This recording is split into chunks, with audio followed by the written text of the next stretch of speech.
হযরত ওমর আল্লাহর কোরআনকে শুধুমাত্র দেখার জন্য ছদ্মবেশে মদিনার অলি গলি ঘুরতেছেন। হঠাৎ হযরত ওমর দেখতে পায় বিস্তীর্ণ মরুভূমি, ওই মরুভূমির মধ্যে একজন রাখাল উট আর দুম্বা চড়ায়। হযরত ওমর আল্লাহর কোরআনকে দেখার জন্য রাখালকে সালাম দিলেন, আসসালামু আলাইকুম রাখাল ভাই, আমার পেটে ক্ষুধা লাগছে, আমি উটের এক পেয়ালা দুধ চাই। রাখাল মুসকি মুসকি হাসে। ওমর ফারুক বলে, হাসো কেন? আমি তোমারে সালাম দিলাম, উটের দুধ চাইলাম, তুমি যে কিছুই কও না। রাখাল বলতেছে, তোমার সালামেরও উত্তর দিব না, তোমাকে উটের দুধও দিব না। ওমর ফারুক বললেন, আমার দোষ কি? বলে, তোমার দোষ হলো আগে তোমার পরিচয় দাও, তুমি কে? ওমর ফারুক চিন্তায় পড়ে গেলেন, আমি অর্ধ জাহানের খলিফা, এখন যদি আমি পরিচয় দেই তাহলে কোরআন দেখার গুমর তো ফাঁস হয়ে যাবে। আমি আসলে কি দেখতে চাই? আল্লাহর কোরআন দেখতে চাই। ওমর ফারুক চিন্তায় পড়ে গেলেন, আমি কি পরিচয় দিব? এমন সময় আল্লাহর কোরআন বলে, ওমর, রাখাল যখন তোমার পরিচয় চাইছে, তুমি আসল পরিচয় দাও। তোমার আসল পরিচয় হলো মিল্লাতা আবিকুম ইব্রাহিম ওয়া সাম্মাকুমুল মুসলিমিন। তোমার জাতির পিতার নাম কি? এই ইব্রাহিম বলতে যদি কারো মুখত আটা লাগে, এটা কি আমার কথা কলাম না আল্লাহর কথা? আল্লাহর কথার সাথে আপনারা একমত না দ্বিমত? মুসলমানের জাতির পিতার নাম কি? আরো জোরে জোরসে বলুন। হুয়া সাম্মাকুমুল মুসলিমিন, যিনি আমাদের নাম রেখেছে মুসলমান। ওমর ফারুক বললেন, রাখাল, তুমি যখন আমার পরিচয় শুনতে চাও, আমার পরিচয় হলো আমি একজন মুসলমান। রাখাল মুস্কি মুস্কি হেসে বলে, আসল না নকল? ওমর ফারুক বলে, রাখাল, মুসলমান তো মুসলমানই, এর মধ্যে আসল নকল কি? রাখাল বলতেছে, আসল মুসলমান যারা হবে তারা চাওয়ার ব্যাপারে সতর্ক থাকবে। আসল মুসলমান জাত তার কাছে চাবে না। আমাদের ধনুটের মধ্যে কিছু ভেজাল মুসলমান আছে, আপনার না জানলে আমি জানি। ওরা কি কয়, আমার দয়াল বাবার দরবারেতে কেউ ফিরে না খালি হাতে।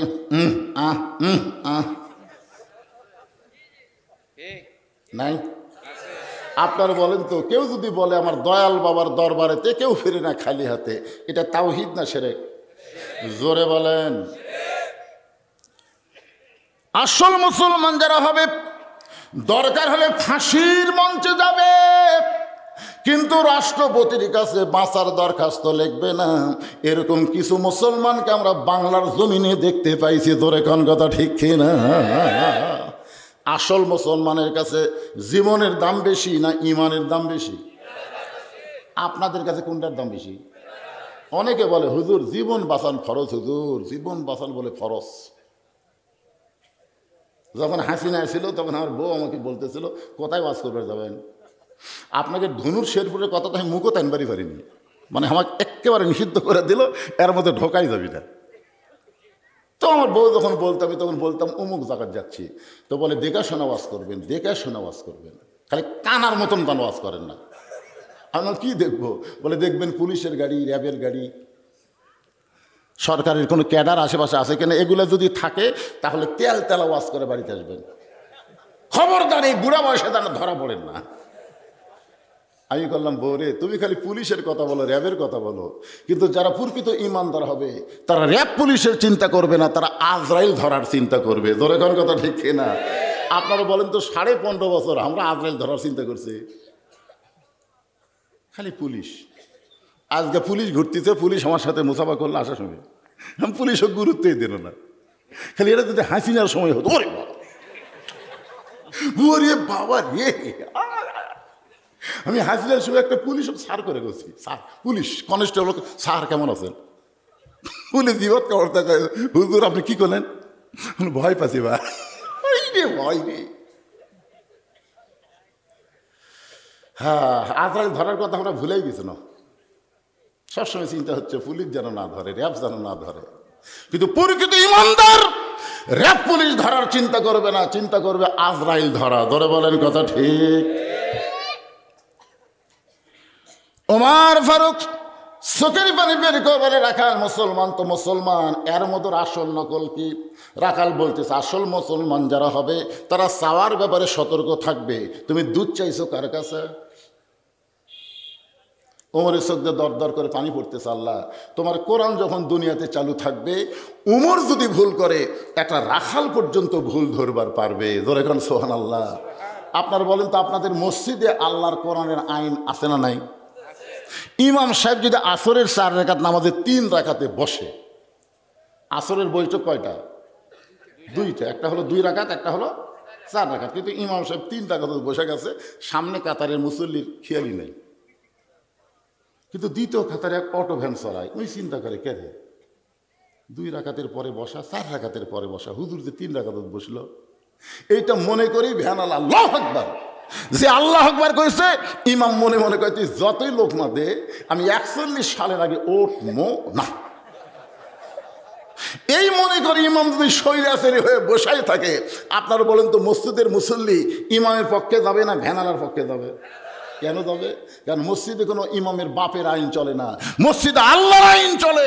লোক না দিলে দাঁড়াও, যদি না দাঁড়াও তোমার বাদ দেয়া আমরা নতুন নেতা বানবো। ধরে কোন কথা ঠিক কি না? মসজিদে আল্লাহর আইন চলে বলে আওয়ামী লীগ, বিএনপি, জাতীয় পার্টি, জামাত, পীর মুরিদি সবাই এক কাতারে নামাজ পড়ে, মুসল্লি কম।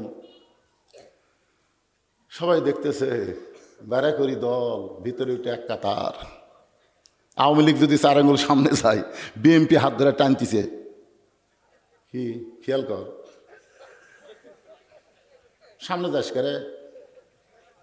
আওয়ামী লীগ নিজের দিকে তাকে বলতেছেন খেয়াল করিনি ভাই, ও কে টান মারতেছে, ওদিকে খেয়াল নাই, ওই কাতারের দিকে তাকায় আছে। ফেরেশতাকে আল্লাহ এরকম হওয়ার কারণ কি?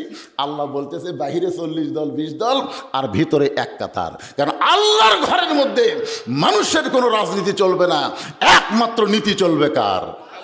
আরো জোরে বলেন। ওমর ফারুক চোখের পানি বের করে বলে রাখাল ভাই, চাওয়ার ব্যাপারে আমি ভুল করেছি। রাখাল বলে ভুলটা যখন স্বীকার করলে তাহলে তওবা করার সুযোগ আছে। আপনার বলেন তো, যারা মাগরিব এশার নামাজ পড়ে নাই, এই মাহফিলে ওয়াজ শুনতেছে, এরা কি করছে? ভুল ইচ্ছা করে যদি না পড়ে। রাসূল বলেছেন মান তারাকা সালাত মুতাম্মিদান ফাকাত কাফারা, ইচ্ছা করে একক নামাজ যদি না পড়ে অবশ্যই সে কুফরি করলো। এই যারা মাগরিব এশার নামাজ না পড়েও শুনতেছেন, এই মুহূর্তে আপনারা কি করবেন? রাখাল বলতে যে ভুলটা যখন স্বীকার করছো তাহলে তোমাকে তওবা করার সুযোগ আছে। ওমর ফারুক বলে রাখাল ভাই তাহলে আমি তওবা করতে চাই। রাখাল বলে মূর্খ মানুষের তওবা করে কোনো লাভ নেই। ওমর ফারুক বলতেছে আমি মূর্খ, এ কথা তোমার কে কইলো? রাখাল বলতেছে যে বেটা চাওয়ার ব্যাপারে সতর্ক হয় না, এ হলো দুনিয়ার সবচাইতে বড় মূর্খ। ওমর ফারুক বলে রাখাল তাহলে তুমি আমাকে তওবা পড়াও। এবার রাখাল হযরত ওমরকে তওবা পড়াচ্ছেন। যারা এশার নামাজ পড়েন নাই, মাগরিবের নামাজ পড়েন নাই, ফজর পর্যন্ত বাঁচার কোনো গ্যারান্টি। আর যারা নামাজ পড়েছেন, যেভাবে নামাজ পড়া দরকার হয়তো সেইভাবে পড়তে পারেন নাই, এদিন আমরা সকলে মিলে তওবা করতে চাই। তওবা করাতে আপত্তি আছে? তাহলে জবান করে সকলে বলেন আস্তাগফিরুল্লাহ, বলেন আস্তাগফিরুল্লাহ রব্বি মিন কুল্লি জামবি ওয়া তুবু ইলাইহি। ওমর ফারুক বলে রাখাল ভাই আল্লাহর রাস্তে উটের 1 পেয়ালা দুধ দাও। তওবা করার আগে কি বলতো রাখাল ভাই? আল্লাহর রাস্তে কইছে উটের 1 পেয়ালা দুধ দাও। তওবা করার পরে বলতেছে আল্লাহর রাস্তে। রাখাল মুস্কি মুস্কি হাসে।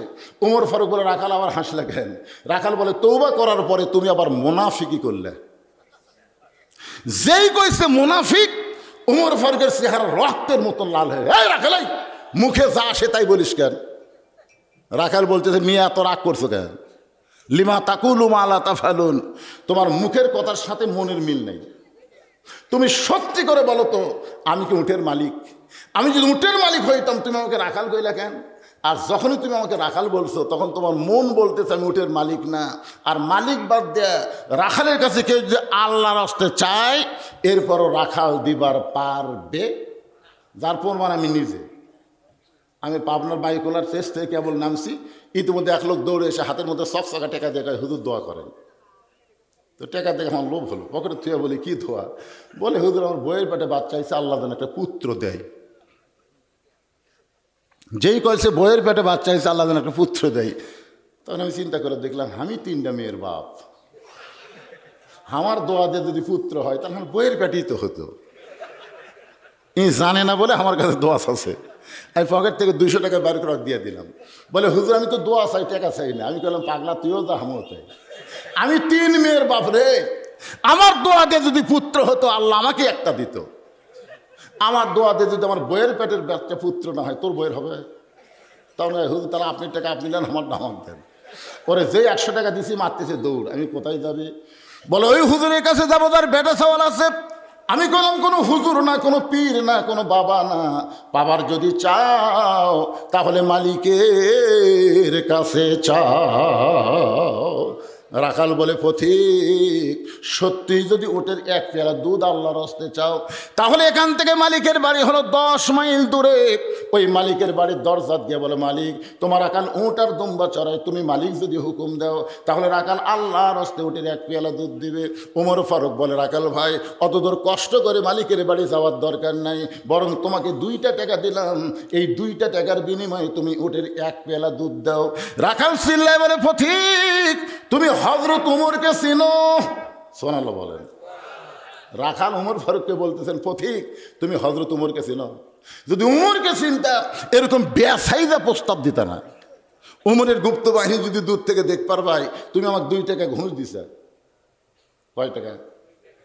আর আমার মালিক যদি জান পারবাই যে আমি তোমাকে অনুমতি ছাড়া 1 পেয়ালা দুধ দিছি, তাহলে তোমাকেও ধরবে আমাকেও ধরবে। এই বুড়া বয়সে তুমি ধরা পড়বার চাও? ওমর ফারুক বলে রাখাল ভাই তাহলে চলো আমরা পাহাড়ের গুহার মধ্যে যাই, ওই গুহার মধ্যে গিয়া তোমাকে গোপনে 2 টাকা দেব, তুমি গোপনে ওটের 1 পেয়ালা দুধ দেবে, তোমার মালিকও জানতে পারবে না, ওমরের গুপ্ত বাহিনীও জানতে পারবে না। রাখাল চিল্লায় বলে তুমি ভণ্ড, তুমি ভণ্ড। ওমর ফারুক বলে রাখাল আমার মধ্যে ভণ্ডামির কি দেখলাম? রাখাল চিল্লায় বলে পথিক উমরের গুপ্ত বাহিনী দেখতে পায় না, মালিক জানতে পারে না, সেখানে রাখালের আল্লাহ দেখতে পায়। লিল্লাহে তাকবীর। ওমর এক দৌড়ে পাহাড়ের পাদদেশে গিয়া 2 রাকাত সালাতুল শুকর নামাজ পড়ে আল্লাহর কাছে বলতেছে আল্লাহ তোমার কোরআন এত সুন্দর, তোমার কোরআন যখন জমিনে চালু হয়ে যায় তখন না দেখা আল্লাহকে বিশ্বাস করে দুনিয়ার কেউ অন্যায় কাজ করবার চায় না। জোরে কোন কথা ঠিক কিনা ভাইজান? আজকে খালি একটা বিশ্বাস আমাদের মধ্যে নেই, আমরা কোনো অকাম বদকাম করবার গেলে চারিদিকে আগে তাকাই। আসরের নামাজ পড়ছে, আসরের পড়ে আমার এলাকার এক মুসল্লি জমির ধান দেখবার গেছে, যাই দেখে ওপর জমির পানি চলমল করতেছে, নিচে আর জমির পানি নেই। ওপর জমির পানি খালি চলমল করে, নিচে জমির পানি নেই। ওই চারিদিকে তাকাছে, তাকে দেখে কেউ নাই, আস্তে করে বসে বিসমিল্লাহ করে আল কাটছে। বিএমপিরা যেরকম কয় না বিসমিল্লাহ করলেই সব হালাল, বিসমিল্লাহ করে আল কাটছে। বিসমিল্লাহ করে আল কাটা ওই পানি দিয়ে হাত ধোছে, হাত ধুয়ে উপরে উঠে চারিদিকে তাকায় বলে আলহামদুলিল্লাহ কেউ দেখিয়ে দিই। এই কিন্তু নামাজ পড়িছে, তারপরেও আর ইমান নাই। জোরে এখন কি নাই? আরো জোরে। ওমর ফারুক আল্লাহর কাছে কান্দার বলে আল্লাহ তোমার কোরআন এত সুন্দর, তোমার কোরআন যখন দুনিয়াতে চালু হয়ে যায় তখন কেউ না দেখলেও আল্লাহ দেখতে পায়, এ বিশ্বাস মুমিনের কলিজায়। রাখাল পিছনে এসে বলতেছে পথিক যতই কান্দো উটের দুধ দেওয়া গেল না, তুমি যতই কান্দো তোমাকে উটের দুধ দেওয়া যাবে না। ওমর ফারুক বলে রাখাল ভাই উটের দুধের কোনো দরকার আমার নাই, আমি তোমার কাছে জানতে চাই, একটু মনোযোগ দিয়ে শোনেন। না দেখা আল্লাহকে কলিজার মধ্যে জায়গা দিয়ে তুমি যে আল্লাহর কোরআন অনুযায়ী চলতেছো, এর বিনিময়ে তোমার চাহিদা কি? আজকে আমাদের বাংলাদেশে বাংলার জমিনে যারা আল্লাহর কোরআনকে গালিব করতে চায়, কোরআন অনুযায়ী চলবার চায়, মানুষের আইন আর মানবার চায় না, অবশ্যই তাদের একটা চাহিদা আছে। জোরে কোন কথা ঠিক কিনা? তুমি রোদের মধ্যে উট দুম্বা ছড়াও, তোমার ভালো কোনো খাওয়া নাই, ভালো কোনো বাড়ি নাই, এরপরেও তুমি আল্লাহর কোরআন অনুযায়ী চলতেছ, এর বিনিময়ে তোমার চাহিদা কি? সঙ্গে সঙ্গে রাখাল বলে, পথিক আমার চাহিদার কথা যদি শুনতে চাও তাহলে শোনো। আমার চাহিদা হলো রব্বানা, সকলে বলেন রব্বানা আতিনা ফিদ দুনিয়া হাসানাতাও ওয়া ফিল আখিরাতি হাসানা ওয়া কিনা আযাবান্নার। ওমর ফারুক বলে, রাখাল ভাই আমি তোমার চাহিদার কথা শুনতে চাইলাম আর তুমি কোরআনের আয়াত শুনেলে। রাখাল বলতেছে, তুমি আসলেই মূর্খ। আরে পাগল, এই আয়াতের মধ্যে আমার দুইটা চাহিদার কথা আছে, একটা হলো দুনিয়ার চাহিদা, একটা হলো আখিরাতের চাহিদা। আতিনা ফিদ দুনিয়া হাসানা ওয়া ফিল আখিরাতি হাসানা।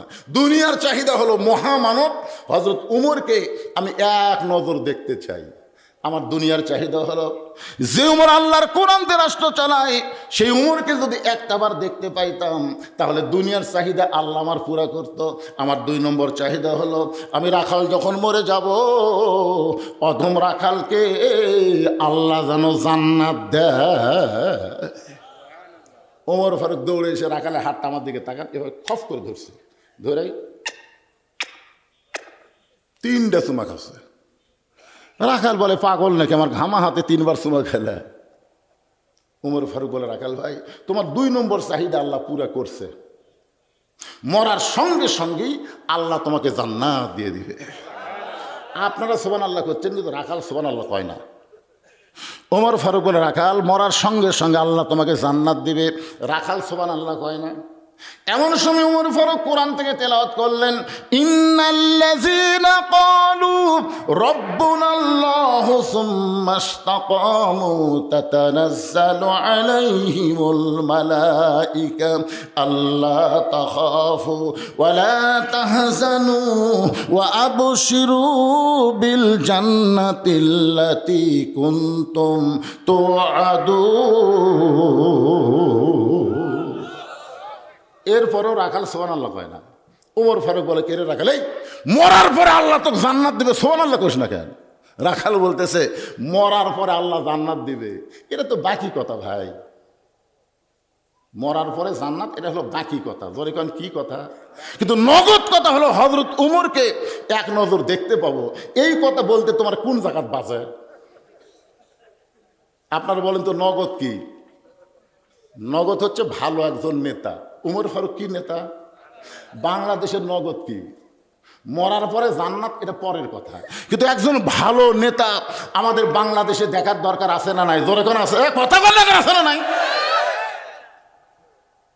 এমন এক নেতার বাজে সারাদিন ঘুরতেছে, আমার নেতার চরিত্র ফুলের মতন পবিত্র, নামাজ পড়ে না, একত্র। এইগুলো নেতার চামচাগিরি করার জন্যে আল্লাহ আপনাকে দুনিয়াতে পাঠায়নি। জোরে কোন কথা? হে কথা বলেন না ভাই। রাখাল বলে, পথিক আমার সারা জীবনের সাধনা হযরত উমরকে আমি এক নজর দেখতে চাই। এই নগদ কথা না বলে মরার পরে জান্নাত পাবো, এই বাকি কথা আমার কাছে বলে কোনো লাভ নেই। উমর ফারুক চিন্তাত পড়ে গেল, আমি যে উমর, এই কথাই রাখালকে কেমনি বলি? যে রাখাল আমাকে তওবা পড়াছে, জোরে কোন কি পড়াছে? যে রাখাল আমাকে মুনাফিক করছে, আমাকে ভণ্ড করেছে, এখন যদি বলি ভাই আমি উমর, বলাও সারা, রাখাল হাট ফেল করে মরাও সারা। আমার কথাকে বুঝতে পারছেন? উমর রাস্তাতে গেলে শয়তান কয়দিন যায় না? জোরে কোন কয়দিন যায় না? আর সেই উমরকে রাখাল কি পড়াছে? তওবা পড়াছে, মুনাফিক করছে, ভণ্ড করছে। এখন যদি বলি ভাই রাখাল আমি উমর রে, রাখাল মানে শোনাও সারা, মরাও সারা। ওমর ফারুক চিন্তায় পড়ে গেলেন, আমি যে ওমর এই কথা রাখালকে কেমনে বলি? এমন সময় আল্লাহর কোরআন ওমরের সামনে এসে বলতেছে, ও দুউ ইলা সাবিলি রাব্বিকা বিল হিকমাহ। ওমর, আমার কথা কি আপনারা বুঝবার পারতেছেন? এই বাচ্চারা, এই তোরা শুনবো না যাবি? শুনবি? শুনতেছে তো? ওমর ফারুক কিন্তু ডাইরেক্ট, হাসিনার 15.5 বছর আমি ডাইরেক্ট কোনো ওয়াজ করতে পারিনি ভাই। তাই বলো হক কথা যে বাদ দিছি তা কিন্তু না। ওমর ফারুক দেখতেছেন এখন ডাইরেক্ট বললেই হাট ফেল। রাখাল সত্যি যদি উমরকে দেখতে চাও তাহলে ফজরের নামাজ তোমাকে সামনে কাতারে আদায় করা লাগবে। ফজর যদি সামনে কাতার আদায় করতে পারো, মেহরাবের দিকে লক্ষ্য করে দেখবা যে মানুষটা ইমামতি করতেছেন ওই মানুষটি হলেন হযরত ওমর। তাহলে আল্লাহর কোরআন দিয়ে যখন বাংলাদেশ চলবে, প্রত্যেকটা নেতাকে নামাজ পড়ানোর মতন যোগ্যতা থাকা লাগবে। কথা কর না, এই জন্য তো সবাই কোরআন দেখতে পায় না। রাখাল, সত্যি যদি উমরকে দেখতে চাও, ফজরের নামাজ তোমাকে সামনে কাতা আদায় করা লাগবে। ফজর যদি সামনে কাতা আদায় করতে পারো, মেহরাবের দিকে লক্ষ্য করে দেখবা যেই মানুষটা ইমামতি করতেছেন ওই মানুষটি হলেন হযরত ওমর। রাখাল ছোট বাচ্চার মতন কান্দে। এতক্ষণ রাখাল করে হাসিছে। উমর ফারুক বলে, কান্দো কেন? রাখাল বলে, আমি বারান্দাত নামাজ পড়ি, আমি বারান্দাত নামাজ পড়ি, আমি মসজিদের ভিতরে ঢোকার সাহস পাই না। কারণ মসজিদের মধ্যে নবীর দামি দামি সাহাবি, ওই দামি দামি সাহাবির মধ্যে আমি রাখাল কেমনে যাই? ওমর ফারুক বলে, রাখাল তুমি কম দামি আর মসজিদের মধ্যে দামি দামি, এ কথা তোমাকে বুঝালো কে? আপনারা বলেন তো, এই যে আপনারা খেরত বসে আছেন, আমি সোফার উপর বসে আছি, আপনারা যদি মনে করেন হুজুর দামি না, আমি সোফাত বসে থাকলে আমি দামি, আর আপনার নিচে বসে আছেন আপনার কম দামি, এটা মানার জিনিস না। কারণ বহু বক্তাকে আল্লাহ জাহান্নাম দেবে, অনেক শ্রোতাকে আল্লাহ আমল করার কারণে বিনা হিসাবে জান্নাত দিয়ে দিবে। ধরে কোন কথা ঠিক কিনা? হয়তো আপনারা দেখতেছেন হাসরের ময়দানে আমার জিব্বার মধ্যে জাহান্নামের বসি দিয়ে আল্লাহ টানে নিয়ে যাচ্ছে জাহান্নামের দিকে। আপনারা কবেন, হুজুর হুজুর আপনার ওয়াজ শুনে আমরা আমল করে জান্নাতে যাচ্ছি। তখন আল্লাহ বলবে, লিমা তাকুলু মা লা তাফআলুন, এ বক্তার ওয়াজের সাথে আমল ছিল না রে। এই জন্য আল্লাহ বললেন, ইন্না আকরামাকুম ইনদাল্লাহি আতকাকুম, ওই ব্যক্তি সবচাইতে দামি হয় যার কলিজার মধ্যে আল্লাহর বেশি ভয়। ওমর ফারুক বলে, রাখাল সত্যি যদি ওমরকে দেখতে চাও তোমাকে ফজরের নামাজ জামাতের সঙ্গে আদায় করা লাগবে। রাখাল বলতেছে, আজকে এশার নামাজ পড়ে আর আমি বাড়ি যাচ্ছি না। ওমর ফারুক বললেন, এশার নামাজ পড়ে বাড়ির যাবা না কেন? বলে, এশা পড়ে যদি বাড়ির যাবার চাই তাহলে ফজর সামনে ধরা যাবে। ওমর ফারুক বললেন, পাগল, 2 ওয়াক্ত নামাজ লম্বা, খুব খেয়াল করে দেখেন, 5 ওয়াক্ত মধ্যে 2 ওয়াক্ত নামাজ কি লম্বা, আর 3 ওয়াক্ত তাড়াতাড়ি, আসর মাগরিব এশা। দেখেন আসরের কিছু পরে মাগরিব, কিছু পরে এশা। কিন্তু এশা থেকে ফজর, ফজর থেকে জোহর, এই 2 ওয়াক্ত আল্লাহ লম্বা করলো কেন? ফজর থেকে জোহর পর্যন্ত একটা সময় দিছে, এই সময়ের মধ্যে আপনি চাকরি করেন, বাকরি করেন, ব্যবসা করেন, বাণিজ্য করেন, খেতে খামারে কাজ কাম করেন, সব কিছু করার পরে আপনার দেহের মধ্যে যে একটা ক্ষয় হলো, এশা থেকে ফজর আল্লাহ লম্বা সময় দিয়েছে। ওই সময় ঘুম পারলে আল্লাহ ঘুমের কারণে ওই ক্ষয়টা পুরা করে দেয়। ওমর ফারুক বললেন, এশা থেকে ফজর যদি সামনে কাতারে ধরবার চাও, যদি তোমার চোখে ঘুম ধরে তুমি কি করবা? রাখাল বলতে, ঘুম যদি ধরে তার মসজিদের মধ্যে ঘুমা যাব। ওমর ফারুক বলে, রাখাল মসজিদের মধ্যে ঘুম পাড়ার দলিল দাও। মসজিদের মধ্যে যে ঘুম পাড়বা তার একটা দলিল থাকা লাগবে না? কথা কন না কেন? ঘুম তো দূরের কথা ভাই রে, জোহরে নামাজ পড়ে সবাই চলে গেছে, ওরা 3 জন 4 ফ্যান দিছে। 3 জন কয় ফ্যান দিছে? 4 ফ্যান দিয়ে গল্প করতেছে। এই তোমরা গল্প করো না বাবা, মনোযোগ দিয়ে শোনো। 3 জন 4 ফ্যান দিয়ে গল্প করতেছে, 1-1 ঘন্টা হয়ে যায়, গল্প ছাড়ে না। ফেরেশতারা বলে, আল্লাহ সবাই নামাজ পড়ে বাড়ি গেল, এরা 3 জন যে 4 ফ্যান দিয়ে গল্প করতেছে, কি রেজাল্ট কি?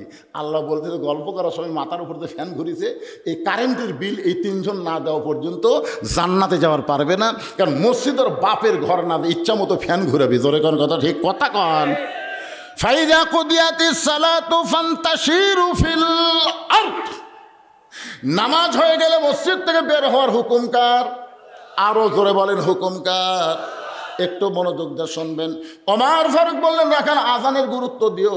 5 ওয়াক্ত নামাজের মধ্যে সবচাইতে গুরুত্বপূর্ণ আজান কোনটা? 5 ওয়াক্ত নামাজের আজান আছে না নাই? সবচাইতে গুরুত্বপূর্ণ আজান কোনটা? আরো জোরে। আমি এক ওয়াজে বলছি যে এখন মুসলমানের চাইতে মুনাফিক বেশি। সভাপতি সাহেব আমার সেই গরম, হুজুর মুসলমানের চাইতে মুনাফিক বেশি, দলিল দেন। আমি বললাম, ভাই রে, আপনার গ্রামে ফজরে মুসল্লি কত? ঠিক আছে, ফজরে তো খুব একটা মুসল্লি হয় না হুজুর। আমি বললাম, আল্লাহ রাসূল বলেছেন, মুসলমান দাবি করবে অন্তত ফজরের নামাজ জামাতের সঙ্গে আদায় করবে না, ওই ব্যক্তি হলো মুনাফিক। কথা কর না কেন? একটা হলো এশা, আর একটা কি? এই 2 ওয়াক্ত বাড়ি পড়লেও হবে না, মসজিদ জামাতের সঙ্গে আদায় করা লাগবে। আজকে আপনারা চিন্তা করে দেখেন, আপনাদের এলাকায় ফজরের মুসল্লির খবর কি? ফজরের নামাজে যুবকেরা, যারা যুবক বসে আছো, ফজরের আজানের মধ্যে একই শব্দ 2 বার বেশি কয়, অন্য আজান এই শব্দ নাই। সেই শব্দ তোমরা জানো? এই তুমি তো হুজুর মানুষ, তোমার কোসে এরা রাত 2টা পর্যন্ত ফেসবুক চলায়, ফজরের আগে এমন ঘুম দেয়, বুঝলেন? আসসালাতু খায়রুম মিনান নাওম, ঘুম হইতে নামাজ অতি উত্তম। ওমর ফারুক বলেন, রাখাল আজানের গুরুত্ব দিও। এতদিন রাখাল নামাজ পড়েছে বারান্দায়, আজকে নামাজ পড়বে কোন কাতারে? একটু মনোযোগ দিয়ে শোনেন, কোন কাতারে? এখন মসজিদের বারান্দা বাদ দেয়, মসজিদের দরজায় এসে দোয়া পড়তেছে, আল্লাহুম্মা আফতাহলি আবওয়াবা রহমাতিক। ডান পায়ে ঢুকে সামনে কাতারে যাবার চাই। প্রত্যেকটা সাহাবী নড়ে সরে রাখালকে সামনে যাওয়ার রাস্তা করে দেয়। রাখাল মনে মনে কয়, আল্লাহ, বারান্দার থেকে ভাবলাম কি, আর ভিতরে ঢুকে দেখতেছি কি? এতদিন বারান্দা থেকে মনে করলাম ভিতরে দামি দামি, আজকে ভিতরে ঢুকে দেখতেছি আমিও যাই, এরাও তাই। আসলে ভিতরে না ঢুকলে বোঝার উপায়। এখন সামনে কাতারে এসপি দাঁড়াচ্ছে, আর একটা মুসল্লি হলে সামনে কাতার পুরো হবে, কিন্তু এসপি দেখে কোনো মুসল্লি নেই, এসপির কাছে ফাঁকা। এসপি গেলে পিছন দিক থেকে দেখি চকিদার খাড়া হয়ে আছে, দরজার চকিদার খাড়া হয়ে আছে। এসপি ডাকতেছে, আয়। চকিদার বলে, না স্যার, আপনি এসপি, আমি চকিদার। এসপি বলে, বাকালা, ওটা বাইরের কথা।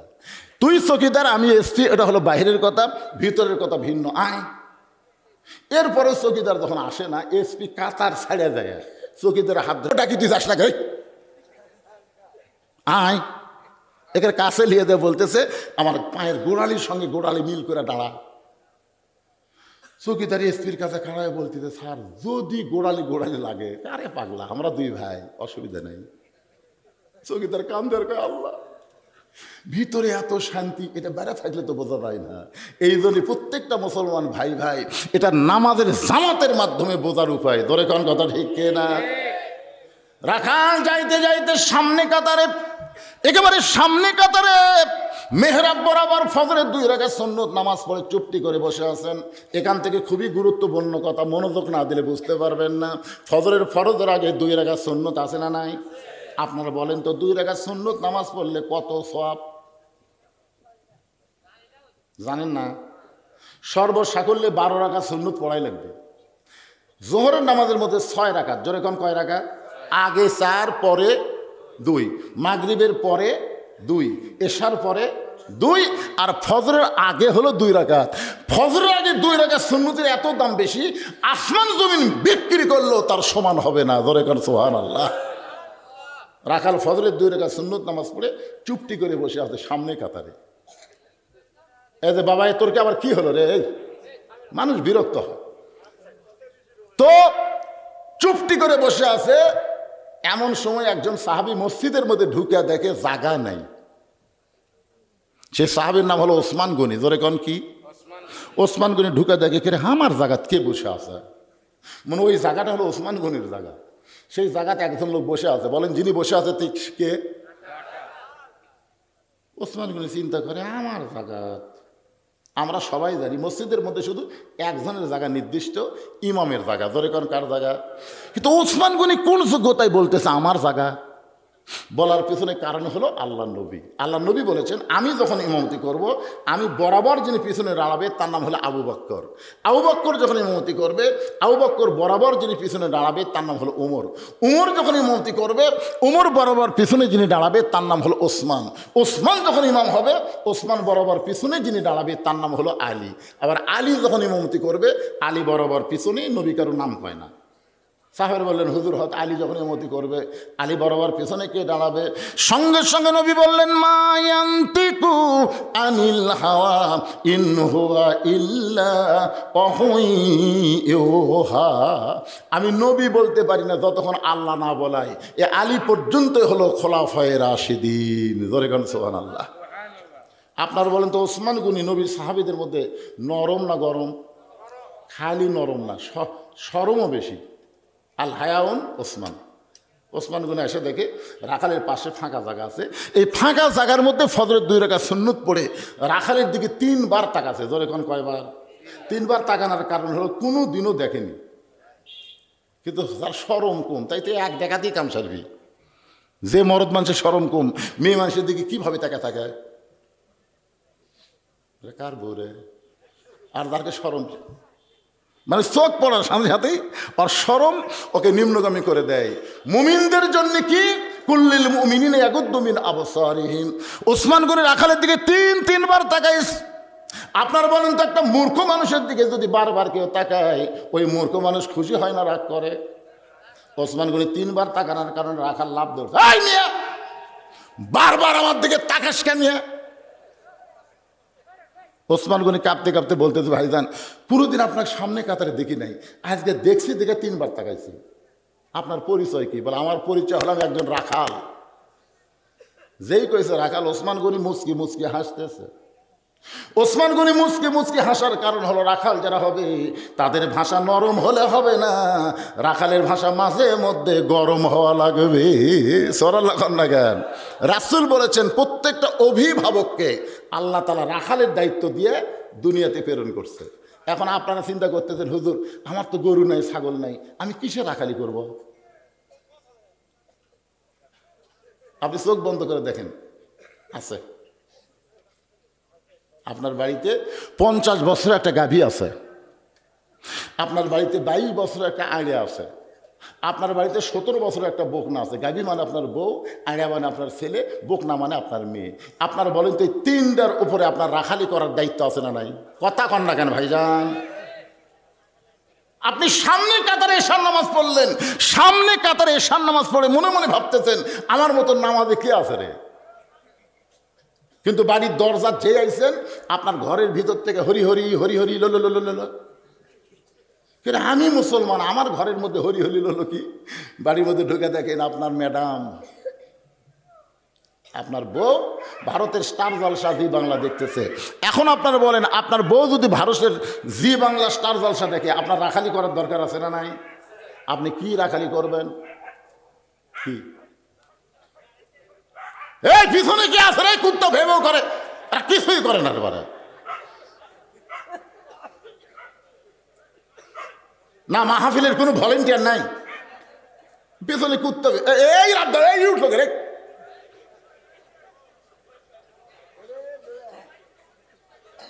হ্যাঁ তাড়া দেন, কারণ অত্যন্ত গুরুত্বপূর্ণ বিষয় আসতেছে।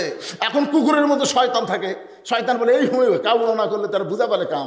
কারণ আজকের সাবজেক্ট হলো আল্লাহর কোরআন আমরা বাংলার জমিনে দেখবার চাই। জোরে কর কথা কন না কেন ভাইজান? কোরআন দেখবার গেলে এই মাদ্রাসার জন্যে ভিক্ষা করা লাগবে না, মাদ্রাসায় প্রত্যেকটা মানুষ দেওয়াটা নিজের ওয়াজিব মনে করবে। জোরে কোন কথা ঠিক কিনা? কারণ যেখানে আল্লাহর কোরআনের শিক্ষা হয়, আর কি করতেছেন?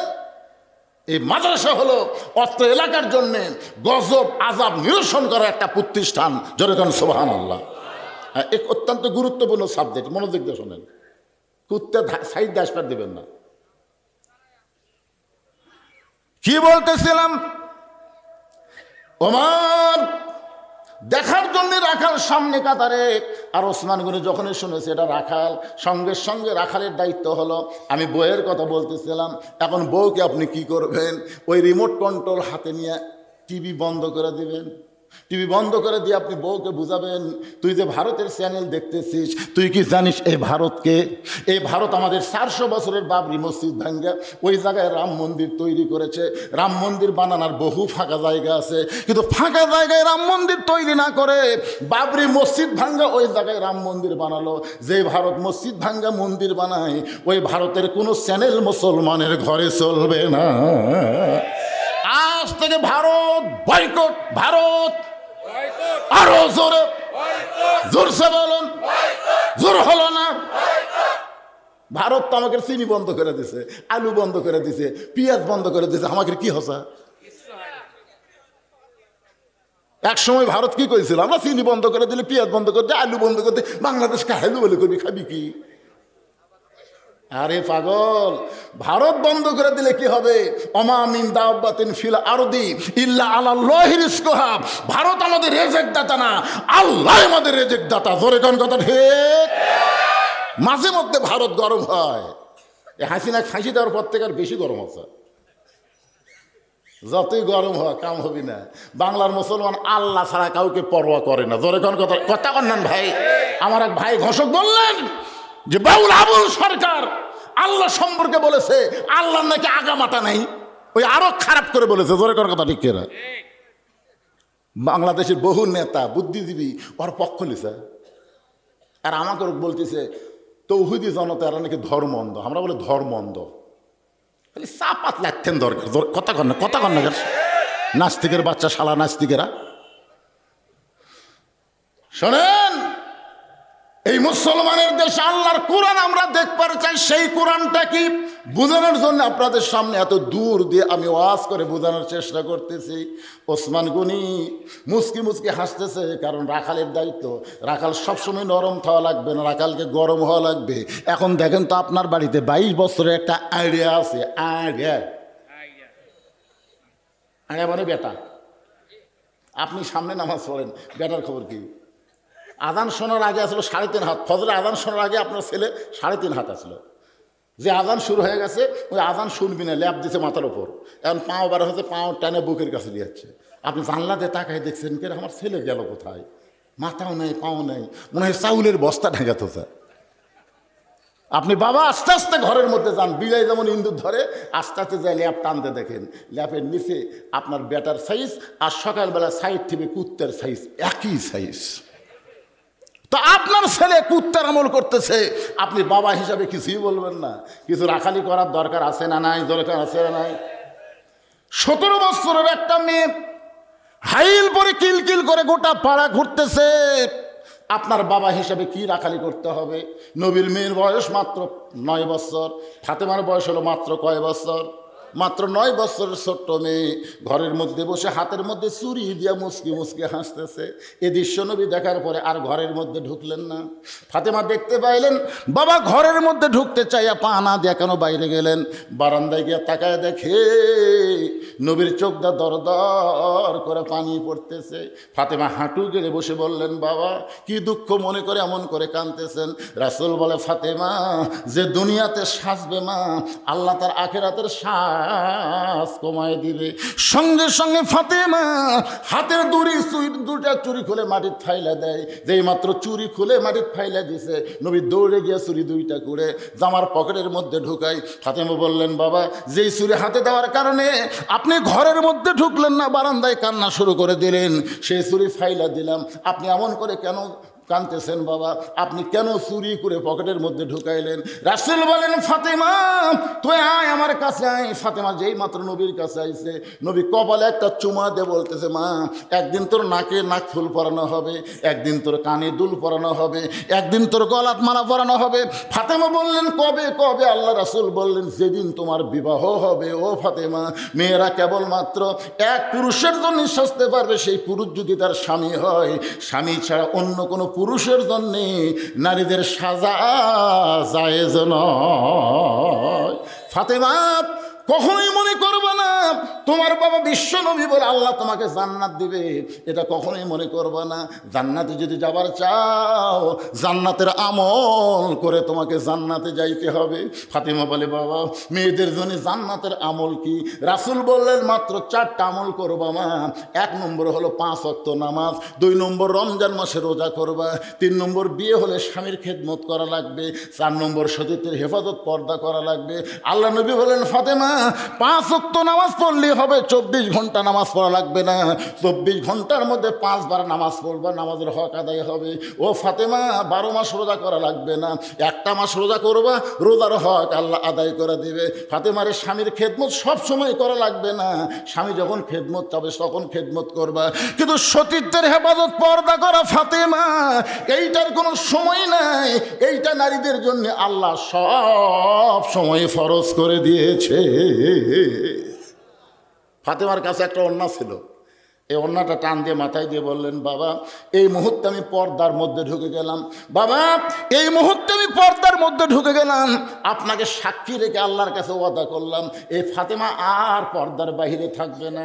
এমনভাবে ফাতেমা পর্দাকে কবুল করলো, কয়েকদিন পরে আল্লাহ নবীরে জানাইলেন, ওগো নবী আপনার কলিজার টুকরা ফাতেমার পর্দাকে আমি আল্লাহর এতই পছন্দ হয়েছে, আমি ঘোষণা করে দিলাম সাইয়্যিদাতুন নিসা আহলে জান্নাহ ফাতেমাতুজ যোহরা, সমস্ত জান্নাতি নারীদের নেত্রী হিসাবে আমি আল্লাহ আপনার মেয়ে ফাতেমাকে ঘোষণা করে দিলাম। কেমন পর্দা নিশি! এখানে অনেক হাজি সাহেব আছে, অনেক হাজি, সবাই হাজি। প্রথম যখন 11 সালে জান্নাতুল বাকির মধ্যে ঢুকলাম, 11 সালে কিছু দূর যাওয়ার পরে প্রথম ঢুকতেই একটা কবর পাওয়া যায়। একজনকে বললাম, ভাইজান কিসের কবর? বলে এটা ওসমান গনির কবর। দেখেন ওসমান গনির কবর, একটা পাথর আছে, পাথর, সেখানে লেখা আছে ওসমান গনি। যারা হজের মুআল্লিম তারাই বলে দিলে এটা ওসমান গনির কবর। হুজুর আমরা তো প্রথম গেছি, যাই যেরকম মুআল্লিম সাহেব যেটা করছে সেটাই বুঝতেছি, ওটি তো কোনো কবরের সেরকম ইয়ে নাই। আমাদের বাংলাদেশে একটা ঘোড়াসার মাজার আছে, ঘোড়াসার। পরে পেলাম, কে রে ভাই এটি কোন অলি সুজা? কেন হুজুর অলি নয় তো, আরো সামনে যান আর একটা মাজার আছে, কিন্তু যাই দিকে নেদাসা, মানে এটা কোন অলি নয় হুজুর। ওদের ঘোড়া দেখলেন, ওই ঘোড়াটি লাগিয়েছিল, এই লাত ধাপন করে হতে নেদাসা, আর ওটা হলো পীরের ঘোড়ার কবর, ঘোড়াসা। আর প্রায় 10,000-এর উপরে সাহাবী জান্নাতুল বাকির মধ্যে একটাও মাজার নাই। ধরে খান সুবহানাল্লাহ। মাজার পূজা করবেন, একটা কবরের পাশে হাত তুললেই মান্নু মান্নু কুল্লু হারাম। মানে আমি একটা হাত তুলছি, বুঝলেন? আরে বাবার হাত তুলবার দিবি, হাত তুলবো আল্লাহর কাছে, এটা কি? সালাম দে, চলে যাও, সালাম দে, আসসালামু আলাইকুম, ইয়া হালাল কবুল হয়ে গেছে। জান্নাতুল বাকির পূর্ব কোনায় যখন যাবার চাইলাম, ওই সময় কতগুলো পুলিশ এসে আমাদেরকে খেদাই দিল, আর যাবারই দিল না। পরে আমি জানতে পারলাম ওই পূর্ব কোনায় কোনো এক জায়গায় মা ফাতেমার কবর। আল্লাহ কবরটাকে এমনভাবে পর্দা করে দিছে যে ফাতেমার কবরও পর্যন্ত দুনিয়ার কোনো মানুষ আর চিনবার পারতেছে না। ধরে কন্যা সুবহানাল্লাহ। আমার মায়েরা যারা পর্দার অন্তরালে, আপনাদের জন্য আল্লাহ কোরআন আইন করেছেন, ওয়াকরনা ফি বুয়ুতিকুন্না ওয়ালা তাবাররাজনা তাবাররুজাল জাহিলিয়াতিল উলা। ওসমান গনি বলতেছে, ভাইজান কোনোদিন আপনাকে সামনে কাতারে দেখি নাই, আজকে সামনে কাতারে দেখতেছি, এই জন্যই কয়বার তাকাছি। বলতেছে আমি রাখাল ভাই, তো রাখালি তো কি জন্য সামনে কাতারে? বলে দেখার জন্য আছি ভাই, বারান্দার নামাজ পড়ি তো দেখা যায় না, এই জন্য সামনে কাতারে আছি, আজকে প্রাণ ভরে দেখবো, তারপরে চলে যাবো, আর কোনোদিন সামনে কাতারে আসবো না, কারণ সামনে কাতারে আসার ঠেলা আছে। কারণ যারা বারান্দাত নামাজ পড়ছে এরা জানে নামাজের একটা আলাদা মজা, শেষে আসে আগে যাওয়া। কিন্তু যারা সামনে কাতারে যায় এরকে কিন্তু ঠেলা আছে না নাই? রাখাল বলতেছে আজকে দেখা হলেই চলে যাবো, আর কোনোদিন আসবো না। ওসমান গনি বলতেছে আজকে যে তোমার দেখা হবে তার গ্যারান্টি কি? রাখাল বলতেছে গ্যারান্টি মানে আর চোখ ভালো। ওসমান গনি বলে, ভাইজান আজ কয়েক বছর হলে সামনে কাতারে নামাজ পড়ি, এখন পর্যন্ত আমার দেখা হয় নাই। রাখাল বলতেছে চোখের সমস্যা আছে নাকি? ওসমান গনি বলে হতে পারে। রাখাল বলে কয়েক বছর হলে সামনে কাতারে নামাজ পড়ে, এখন পর্যন্ত দেখা হয় না। ওসমান গনি যা দেখতে চায় তিনি হলেন নামাজের মালিক আল্লাহ। সুবহানাল্লাহ। কান্না কেন? আল্লাহ রাসূল বলেছেন, আনতাবুদুল্লাহ কাআন্নাকা তারাহু ফাইন লাম তাকুন তারাহু ফাইন্নাহু ইয়ারাকা। কোন আল্লাহর বান্দা যখন ইবাদতের মধ্যে শামিল হয়ে যায়, ইবাদতের মালিক আল্লাহকে দেখতে পায়। আল্লাহ যদি দেখা সম্ভব না হয়, আল্লাহ তাকে দেখতেছে, এই বিশ্বাস তার কলিজায়। আপনারা বলেন তো, আমরা যখন মসজিদে যাই আমাদেরকে কে দেখে? আরো জোরে। তাহলে আপনি বলেন তো, আপনি এমপির বাড়িতে গেলে আপনি যেমন তেমন পোশাক পরে যাবেন? প্রধানমন্ত্রীর অফিসে গেলে কীভাবে যাবেন? তাহলে আল্লাহর ঘরের মধ্যে ঢুকতেছে 4,500 গামছা গাওয়াত দেয়। আমারই চাষা 4,500 গামছা গাওয়াত দেয় মসজিদের মধ্যে ঢুকতেছে। চাষা গামছা, চাষা বলতেছে ফতুয়া দে, তুই ফতুয়া দে, গামছা দে নামাজ হবি না। আমি বললাম চাষা খালি গামছার কথা করতে আপনি যেই গরম, এই জন্যই তো হাসিনা তোর দেওয়া পারে না রে, এই জন্যই। আমি বললাম চাষা আমার কি ভুল হচ্ছে চাষা? খালি বলছি গামছা এত গরম হলেন কেন? তো গামছা গাওতে নামাজ হবে না সেই ফতুয়াতে? আমি বললাম চাচা এই গামছা গাওতে আপনি বিয়ের বাড়ি যাওয়ার পারবেন? চাচা বলছে তুই কি মনে করছিস ফকির, এই বছরে 5টা পাঞ্জাবি বানাচ্ছি রে, 5টা। বিয়ের বাড়িতে গামছা গাওতে যাবো কেন? আচ্ছা চাচা গামছা গাওতে জামাইয়ের বাড়ি যাওয়ার পারবেন? চাচা বলতেছে ওয়াজ করে করে তোর মাথা খারাপ আছে রে, জামাইয়ের দাম নাই, জামাইয়ের বাড়ি শ্বশুর কোনদিন গামছা গাওতে যায়? আমি বললাম বিয়ের দাম বুঝলেন, জামাইয়ের দাম বুঝলেন আল্লাহ। আপনার যদি পাঞ্জাবি না থাকতো সেটা ভিন্ন কথা, এই বছরে 5টা বানাচ্ছেন। আল্লাহ কোরআনে বলেছেন লেবাসুত তাকওয়া, এমন একটা পোশাক পরো যেই পোশাক পরলে পোশাকের কারণে তোমার মধ্যে আল্লাহর ভীতি আসবে। বলেন সুবহানাল্লাহ। এমন একটা পোশাক পরে মসজিদে যাওয়ার দরকার আছে না নাই? জোরে কোন আছে না নাই? ওই শার্ট গাওয়া দিয়েছে আর লুঙ্গি পরছে, তাও শার্ট আবার টাকনির উপরে ঠিক এই পর্যন্ত, রুকুর থেকে যে শেষদাত গেছে পিছনে জিনিস টেপা হয়ে আছে। এখন দ্বিতীয় কাতারের কাবা পরিবর্তন আছে, ওদিক তাকাই কাইকারি কী রে। আর যদি পাঞ্জাবি থাকতো তাহলে পিছনে এই জিনিসটা ঢাকা যেত। ধরে কথা কর না কেন ভাইজান, একটু মনোযোগ দেন। ওসমান গনি বলতে যে ভাইজান কয়েক বছর সামনে কাতারে নামাজ পড়ি, এখন পর্যন্ত দেখতে পাইলাম না। রাখাল বলতেছে তোমার চোখে সমস্যা আছে, তুমি আমার হাত ধরো, আমি নিজেও দেখব এবং তোমাকেও দেখায় দিব। এমন সময় আল্লাহর কোরআন ওসমান গনির সামনে এসে বলতেছে ইয়া আইয়ুহাল্লাযীনা আমানুত্তাকুল্লাহা ওয়া কুনু মা'আস সাদিকিন। রে ইমানদার বান্দারা, আল্লাহর ভয় যদি কলিজার মধ্যে রাখবার চাও তাহলে আল্লাহওয়ালা সত্যবাদীদের তোমরা সাথী হও। এ কথা কার? ওসমান গনি রাখালকে সত্যবাদী বিশ্বাস করে রাখালের হাতটা ধরে বসে আছেন। কিছুক্ষণ পরে ফজরের জামাত যখন শুরু হবে এমন সময় মুয়াজ্জিন আকামত দেওয়া শুরু করেছে। মুয়াজ্জিন যেই মাত্র আকামত দেওয়া শুরু করেছে ওসমান গনি রাখাল দুইজনে দাঁড়াইছে। এমন সময় হযরত ওমর মেহরাবের মধ্যে ঢুকতেছে। এখন হয়তো আপনারা বলবেন হুজুর হযরত ওমর কোন দিকটা ঢুকলো? কোরআনতে যখন রাষ্ট্র চলবে তখন ইমামকে মসজিদের দরজা দিয়ে মেহরাবে আসা লাগবে না, ওই মেহরাব বরাবর একটা দরজা থাকবে, ওই দরজার ওই পারে নেতার একটা রেস্টরুম থাকবে। আকামত যখন শুরু হবে তখন ইমাম মসজিদের মেহরাবে ঢুকবে। যেই মাত্র হযরত ওমর মেহরাবের মধ্যে ঢুকতেছে এমন সময় ওসমান গনি রাখালের হাতটা ধরে দাঁড়িয়ে আছে। আর রাখাল খালি কে রে ই তো আমাকে করলো যে উমরকে যদি দেখবার চাও তো সামনে কাতার যাও। আবার এই মেহরাবের মধ্যে দেখতেছি কি গোলক ধাঁধা শুরু হলো। যেই মাত্র মুয়াজ্জিন বলেছে কদ কামাতিস সালাহ, কদ কামাতিস সালাহ, সঙ্গে সঙ্গে রাখাল আল্লাহু আকবার। রাখাল যেই মাত্র আল্লাহু আকবার লোকমা দিয়ে ওসমান গনি হাত ছাড়ায় বলতে ভাইজান ইমাম সাহেব ভুল করলে মানুষ লোকমা দেয়, আর এখন পর্যন্ত মুয়াজ্জিন আকামতি শেষ হয় নাই, তুমি আল্লাহু আকবার লোকমা দিলে। রাখাল বলতেছে এই জন্যই তো তুই কানা, সামনে কাতারে কয়েক বছর নামাজ পড়িস এখন পর্যন্ত দেখ পারবাস না, এই জন্যই তো তুই কানা। সঙ্গে সঙ্গে দ্বিতীয় কাতারের একজন সাহাবী দৌড়ে এসে রাখালের হাতটা হ্যাঁচকা টানতে বলে পাগল রে, তোর হাতকে ব্যক্তি ধরেছিল যাকে তুই কানা কানা বলে তিরস্কার করিস, এই মহান ব্যক্তিরে তুই চিনিস? রাখাল বলতেছে আমি বারান্দাত নামাজ পড়ি, আমি ভিতরের কাউরে চিনি না।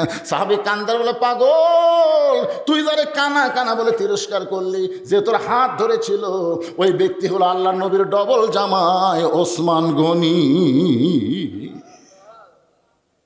রাখাল ছোট বাচ্চার মতন কান্দের বলে ভাই এই জন্যে হে বারান্দাত নামাজ পড়ি, এই জন্যে। ভিতরের দামি দামি সাহাবীর কাউরে আমি চিনি না, কিন্তু ওই পথিক আমার সর্বনাশ করছে। ওমর ফারুকের দিকে আঙ্গুল দেখায় বলতেছে ওই পথিক আমার সর্বনাশ করেছে, ওই পথিক আমার কয়েছে ওমরকে যদি দেখবার চাও তাহলে সামনে কাতারে নামাজ পড়বা, মেহরাব দিয়ে লক্ষ্য করে দেখবা যেই মানুষটা ইমামতি করবে সেই মানুষটি হলেন হযরত ওমর। আমার সারা জীবনের সাধনা একটা বার শুধু হযরত ওমরকে আমি দেখবার চাই। আজকে বারান্দা থেকে সামনে কাতারে এসে সেই ওমরের জায়গায় যদি আমি পথিককে দেখতে পাই তাহলে তোমরাই বলো লোকমা দেওয়া ছাড়া তো আমার উপায় নাই, আমি আল্লাহু আকবার লোকমা দিব। ওই প্রতীককে মেহরাব থেকে সরায় দিয়ে ওই জায়গায় হযরত ওমরকে আমি এক নজর দেখতে চাই। হাজার হাজার সাহাবীরা কান্দে, সবাই যখন কাঁদতেছে রাখাল চিল্লায় বলে বারান্দায় নামাজ পড়া ভালো, এই ভিতরে কেন কান্দা কান্দি শুরু হয়ে গেল? ওসমান গনি বলে রাখাল ভাই ভিতরে কান্দার কারণ হলো তুমি যারে প্রতীক প্রতীক বলতেছো তিনি হলেন হযরত ওমর। গাছের গোড়া কাটলে গাছটা যেমন পড়ে যায়, রাখাল তেমনি মেহরাবের মধ্যে পড়ে ছোট বাচ্চার মতন ছটফট করে কান্দে, মুরগি কাটার মতন। ইয়া আমির আল মুমিনিন, আমি আপনাকে তওবা পড়াইছি। ইয়া আমির আল মুমিনিন, আমি আপনাকে মুনাফিক কইছি, আমি আপনাকে ভণ্ড কইছি, অথচ আপনি অধম রাখালকে কিছুই বলেন নাই। এই তিনটা কথা রাখাল বারবার যখন বলতেছে, সমস্ত সাহাবীরা চিল্লায় বলে, কে রে, কে কারে তওবা পড়াইছে, কারে মুনাফিক কইছে, কারে ভণ্ড কইছে, কে রে? মসজিদের মিহরাবের ভিতরে সবাই যখন চিল্লাই উঠছে, এমন সময় হযরত ওমর আল্লাহর কোরআন থেকে তেলাওয়াত করলেন, আতিউল্লাহ ওয়া আতিউর রাসূল ওয়া উলিল আমরি মিনকুম, আল্লাহর আনুগত্য করো, নবীকে অনুসরণ করো, আমি যদি তোমাদের আমির হই তোমরা কি আমাকে মানো? হাজার হাজার সাহাবী বলে 100 বার মানি, 1000 বার মানি। ওমর ফারুক বললেন, তাহলে আকামত যখন হয়ে গেছে, এখন ফিতনা ফাসাদ না করে, গন্ডগোল না করে, যে লোকটা আমাকে তওবা পড়ানোর কথা বলতেছে, আমাকে মুনাফিক করার কথা বলতেছে, আমাকে ভণ্ড হওয়ার কথা বলতেছে, অবশ্যই এই লোকটার বিচার হবে। এই লোকটার বিচার দুনিয়ার কোনো আইন দিয়ে হবে না, এই লোকটার বিচার হবে আল্লাহর কোরআন দিয়া। এই বিচার কারা কারা দেখতে চাও? প্রত্যেকটা সাহাবী হাত তুলেছে, সবাই হাত তুলেছে, আমরা দেখতে চাই। উমর ফারুক বললেন, নামাজের আগে দেখবে না নামাজের পরে দেখবে? সব সাহাবী বলছে, হুজুর আকামত যখন হয়েই গেছে, কারণ সমস্ত কাজের আগে কি কাজ? আরো জোরে বলেন, নামাজের আগে কোনো কাজ আছে? ওমর ফারুক বললেন, আজকে তোমরা দেখবা আল্লাহর কোরআনের আইনের বিচার। আজকে যারা আমার সামনে বসে আছেন, সমস্ত সাহাবীরা দেখতে চায়, আপনারা কারা কারা দেখতে পারছেন? আল্লাহকে একটু হাত দেখান তো দেখি। যারা দেখতে পারছেন আপনি দেখবেন না ভাই, তোলেন, টান টান করে তোলেন না কেন? আল্লাহ এই হাতগুলো তোমার ফেরেশতা দিয়ে অডিও ভিডিও করে নাও, প্রত্যেকটা হাতওয়ালা মানুষকে আল্লাহ তুমি জান্নাতি কবুল করো, জোরে করো আমিন। মানুষের আইনের বহু বিচার আমরা দেখছি, একটা বিচারও আমাকে পছন্দ হচ্ছে না, জোরে কোন কথা ঠিক কিনা? এতদিন হাসিনা করছে, আমাকে পছন্দ হয়নি, এখন ইউনুস করতেছে, হাসিনার পছন্দ হচ্ছে না। আজকে আল্লাহর কোরআনের আইনের বিচার আমরা প্রাণ ভরে দেখবো, দেখবেন না ভাইজান? মাশাআল্লাহ। কিন্তু ফজরের 2 রাকাত ফরজ নামাজ পড়াতে একটা সময় লাগবে। এই সময় আমরা যদি নামাজ পড়াই তাহলে লাগে 5 মিনিট, কিন্তু হযরত উমর যেখানে নামাজ পড়াচ্ছে আমাকে মতন এত ধড়ফড় করবে? আমাকে তো নামাজ বুঝতেছেন, খাওয়াই লুল্লিল। হায় হায়, এই তারাবির নামাজ যখন শুরু হয়ে, বুঝলেন, আমাকে গ্রামে 2টা মসজিদ আছে, খালি কয় কোন মসজিদে সময় কম লাগে? যেই মসজিদে সময় কম লাগে ওটা মুসল্লি বেশি, যেটা দেখতে সময় বেশি লাগে মুসল্লি কম।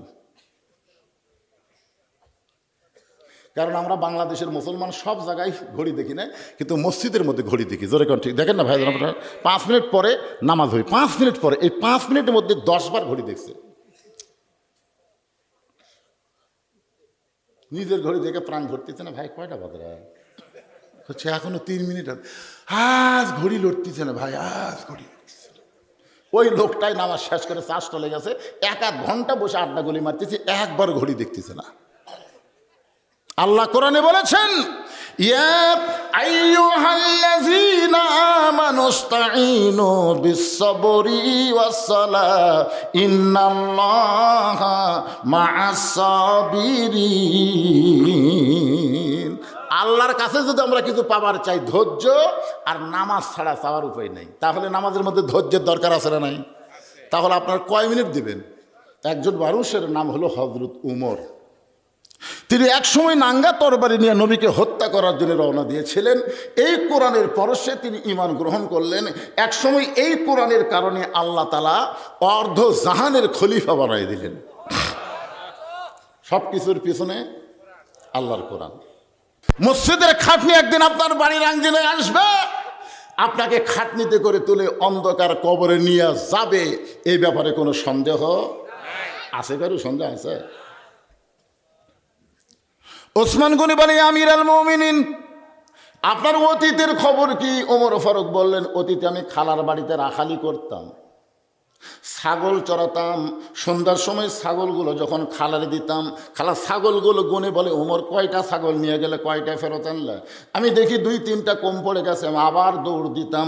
ওই ছাগলগুলো কুড়ায় কুড়ায় যখন খালার এনে জমা দিতাম, খালা আমার কান ধরে বলতো, ওমর আজকে যেই ভুল করেছো আগামীকাল যদি একই ভুল করো তোমার আখালির চাকরি কিন্তু ক্যান্সেল করে দেব।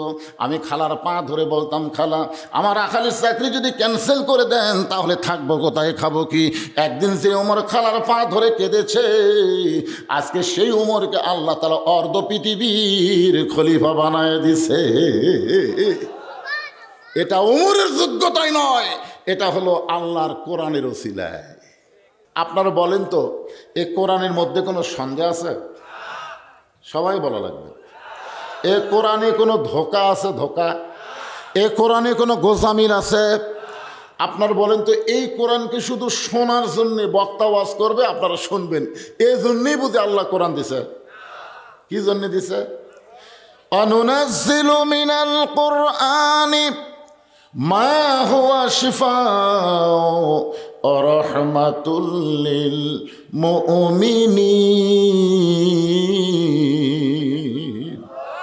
এখানে আল্লাহ কি বলতেছেন? এই কোরআন কিন্তু সবার জন্য নাজিল করা হয়নি, এখানে শেষে মুমিনদের কথা আল্লাহ উল্লেখ করেছেন। মুমিনদের জন্য এই কোরআনকে আল্লাহ তাআলা শিফা স্বরূপ, রহমত স্বরূপ নাজিল করেছে। বলেন সুবহানাল্লাহ। সেই কোরআনের মধ্যে কোনো সন্দেহই নাই। অথচ আমাদের বাংলাদেশের অনেক মুসলমান আজকে কোরআনকে গ্রহণ করতে চায় না। কোরআন শুনবে ঠিকই, কিন্তু গ্রহণ করবার চায় না। আবু জেহেল কিন্তু কোরআন শোনার দিক দিয়ে 1 নম্বর। কয় নম্বর? নবী যখন কোরআন তেলাওয়াত করেছে, চুপি চুপি সারা রাত দাঁড়িয়ে যিনি কোরআন তেলাওয়াত শুনেছে তার নাম হলো আবু জেহেল।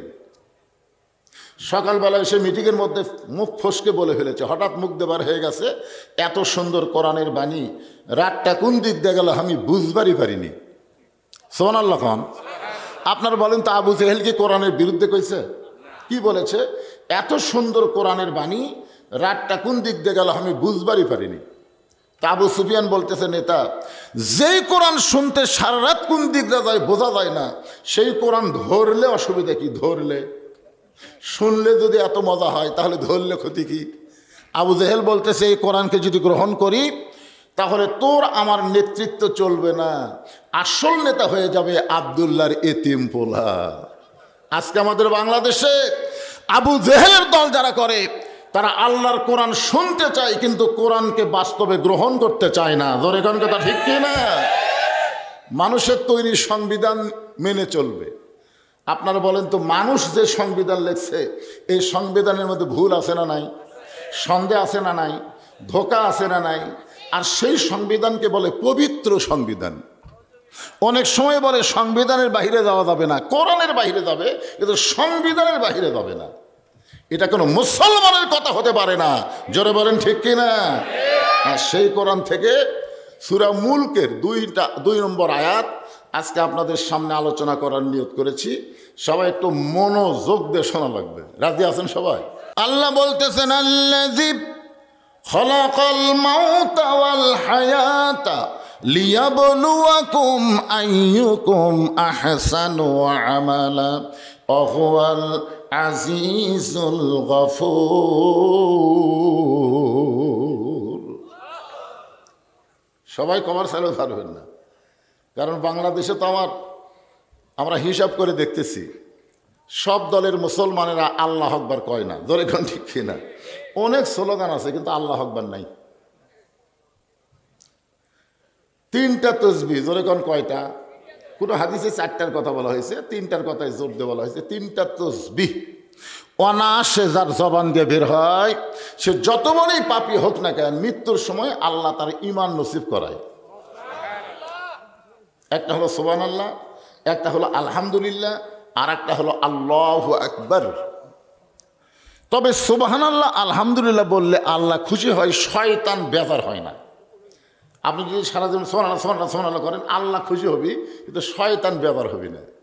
কিন্তু যখন আল্লাহু আকবার বলবেন, তখন আল্লাহ খুশি হবে, শয়তান এত বেজার হবে, যত জোরে আল্লাহু আকবার বলবেন তত জোরে শয়তান পলায়ে যাবে। আল্লাহ আকবার সবাই কর চায় না, বুঝলেন? আমাদের আশেপাশে যদি শয়তান থাকে একটু তাড়ানোর দরকার আছে না নাই? ইন্না শয়তান লাকুম আদুওয়ান ফাত্তাখিযুহু আদুওয়ান। আল্লাহ বলেছেন শয়তান তোমাদের শত্রু, তোমরাও শয়তানকে শত্রু হিসাবে ধরো, শয়তানকে বন্ধু মানাই যাবে না। লিল্লাহে তাকবীর, মাশাআল্লাহ। আবার কি মানে ওই চান্স পায়নি, গলা খাঁকারে দেন। লিল্লাহে তাকবীর, মাশাআল্লাহ। মনই হচ্ছে না। এই যে এক তাকবীরেতে কত সময় কমে গেল জানেন? ঘড়ির দিকে তাকা দেখেন, রাত 10:30 পার হয়ে গেছে, অথচ তাকবীরের কারণে মনে হচ্ছে কেবল রাত 8টা বাজতেছে। এই যে ভিতরে একটা জৌলুস চলে আসলো একটা তাকবীরের কারণে, আলহামদুলিল্লাহ। এখানে আল্লাহ বলতেছেন খালাকাল মাউতা ওয়াল হায়াতা, মৃত্যু এবং হায়াতকে সৃষ্টি করেছেন কে? তাহলে আমরা বিশ্বাস করব আল্লাহ যদি আমাকে বাঁচায় কেউ মারতে পারবে, আর আল্লাহ যদি মারে তাহলে কেউ বাঁচাবার পারবে না। খামাখা বাঁচার চিন্তা করি, বাঁচালে কোনো চিন্তাই করা যাবে না। আল্লাহ বলেছেন লা তামুতুন্না ইল্লা ওয়া আনতুম মুসলিমুন, মুসলমান না হয়ে তোমরা কেউ মরো না। আমরা যতই বাঁচার চেষ্টা করি আমরা বাঁচতে পারবো না। তাহলে মৃত্যু এবং হায়াতের স্রষ্টার নাম কি? আল্লাহ আগে মৃত্যুর কথা বললেন, খালাকাল মাওতা ওয়াল হায়াতা, আগে মরা তারপরে বাঁচা। আর আমাদের কাছে সাধারণ আইডিয়াতে হলো আগে জীবন তারপরে মরণ। আল্লাহ বললেন লিয়াবলুয়াকুম আইয়ুকুম আহসানু আমালা, তোমাদেরকে পরীক্ষা করা হবে সুন্দর আমল। কি আমল? আপনার বলেন তো, সুন্দর আমল যদি আমরা করবার চাই তাহলে সুন্দর একটা পরিবেশের দরকার আছে না নাই? সব পরিবেশে কিন্তু সুন্দর আমল করা যায় না। আমল করা যায়, বাপ নামাজ পড়ে বেটা নামাজ পড়ে না, দাদা নামাজ পড়ে নাতি নামাজ পড়ে না, স্বামী নামাজ পড়ে বউ নামাজ পড়ে না, এগুলা হচ্ছে নেক আমল, কিন্তু সুন্দর আমল না। সুন্দর আমল হলো যারা মুসলমান দাবি করবে আযান শোনার সঙ্গে সঙ্গে তারা সবাই জামাতবদ্ধ হয়ে নামাজ পড়বে। জোরে বলেন কথা ঠিক কি না? আজকে দেখবেন একই জায়গায় 4 জন বসে আছে, আযান শোনার পরে 2 জন চলে গেল, 2 জন বসেই থাকলো। বললোই না ভাই আযান দিচ্ছে চলো যায়, এ কথাটাও বললো না। অথচ আল্লাহ কোরআনে বলেছেন কু আনফুসাকুম ওয়া আহলিকুম নার, জাহান্নামের আগুন থেকে তুমি একলা বাঁচলে হবে না, তোমার আহাল পরিবার রাষ্ট্র সমাজ সবাইকে নিয়েই তো বাঁচা লাগবে। জোরে কোন কথা ঠিক কি না? কিন্তু আজকে মনে করতেছি আমি একলা একলা আমল করে জান্নাতে যাবো, এত সোজা। বেটা ফজরের সময় ঘুম পাড়ে আর বাপ সামনে কাতারে নামাজ পড়ে, নামাজের পরে দোয়া করতেছে আল্লাহুম্মা ইন্না নাসআলুকাল জান্নাতা নাউযু বিকা মিনান নার। 2 কান্তের ফেরেশতাকে আল্লাহ কি লিখবো? আল্লাহ বলতেছে জান্নাতে যাবে না, কারণ আলিয়ার মতন বেটা ঘুম পাড়ে আর বাপ একলাই নামাজ পড়ে। এই আমলকে নেক আমল বলা গেলেও সুন্দর আমল বলা যাবে না। ধরে কোন কথা ঠিক না? আল্লাহ কোন আমলের পরীক্ষা নিবি? সুন্দর আমল, আহসানু আমালা, সুন্দর আমল। তাহলে সুন্দর আমল করতে গেলে সুন্দর একটা পরিবেশ লাগবে। সুন্দর একটা পরিবেশ যদি তৈরি করবার চান সুন্দর একটা সমাজ লাগবে। সুন্দর একটা সমাজ যদি তৈরি করতে চান সুন্দর একটা রাষ্ট্র লাগবে। সুন্দর একটা রাষ্ট্র যদি তৈরি করতে চান তাহলে মানুষের সংবিধান দেওয়া হবে না, আল্লাহর কোরআনের সংবিধান লাগবে। জোরে কোন কথা ঠিক? এই যে দেখতেছেন এইটাই সেই কোরআন। দেখেন দেখেন কি দেখবার পাচ্ছেন? কিছুই না। আমাদের বাংলাদেশে আমরা এতটুকু শুনি, বক্তারা ওয়াজ করে, পরের দিন চা স্টলে গল্প করি এই এলাকার মধ্যে এবার কোন ওয়াজ সবচাইতে ভালো হলো, কোন গ্রামেরটা, চা স্টলে গল্প করতেছে। তখন সবাই বক্তা রিপোর্ট দিচ্ছে, ওই এক বক্তা ছিল রে, ওয়াজ করলো ভালো কিন্তু সাটলো না। মানে এইগুলো নিয়ে এখন চিন্তা হচ্ছে। তখন বলে ভাই যে বক্তা ওয়াজ সাটাবার পারছে আগামী বছর তাকেই দাওয়াত দেবো। কি এই জন্য কোরআন। আজকে দেখেন এইগুলোই তো গবেষণা রে ভাই। যখন মাহফিল করবার দেয় আমার এত ওয়াজ হওয়ার কারণে একটাই, সভাপতির বউ আবার আমার ভক্ত, সভাপতি বলে দিতে বলছি ছাড়া কিন্তু হবি না। আমার দাওয়াত দেওয়ার সময় বলতে হুজুর আমরা মরদ মানুষ না চাইলে মেয়ে মানুষের অত্যাচারে আপনাকে দাওয়াত দেওয়া লাগে। কারণ বাংলাদেশের কোনো বক্তা মা ফাতেমা, মা খাদিজা, মা আয়সা, আমি যেভাবে ওয়াজ করি এখন পর্যন্ত এভাবে মেয়েদের কানে মধু দিবার পারেনি। ধরে কোন কথা ঠিক কিনা? আজকেও দিব, অসুবিধা নেই, আজকেও হবে, অসুবিধা কি? কিন্তু যেটা বলতেছে একটু খেয়াল করেন। আজকে আমরা আল্লাহর কোরআন একটু সময়ের জন্য দেখতে চাই। রাজি আছেন? খালি শুনবো না, কোরআন আসলে কি।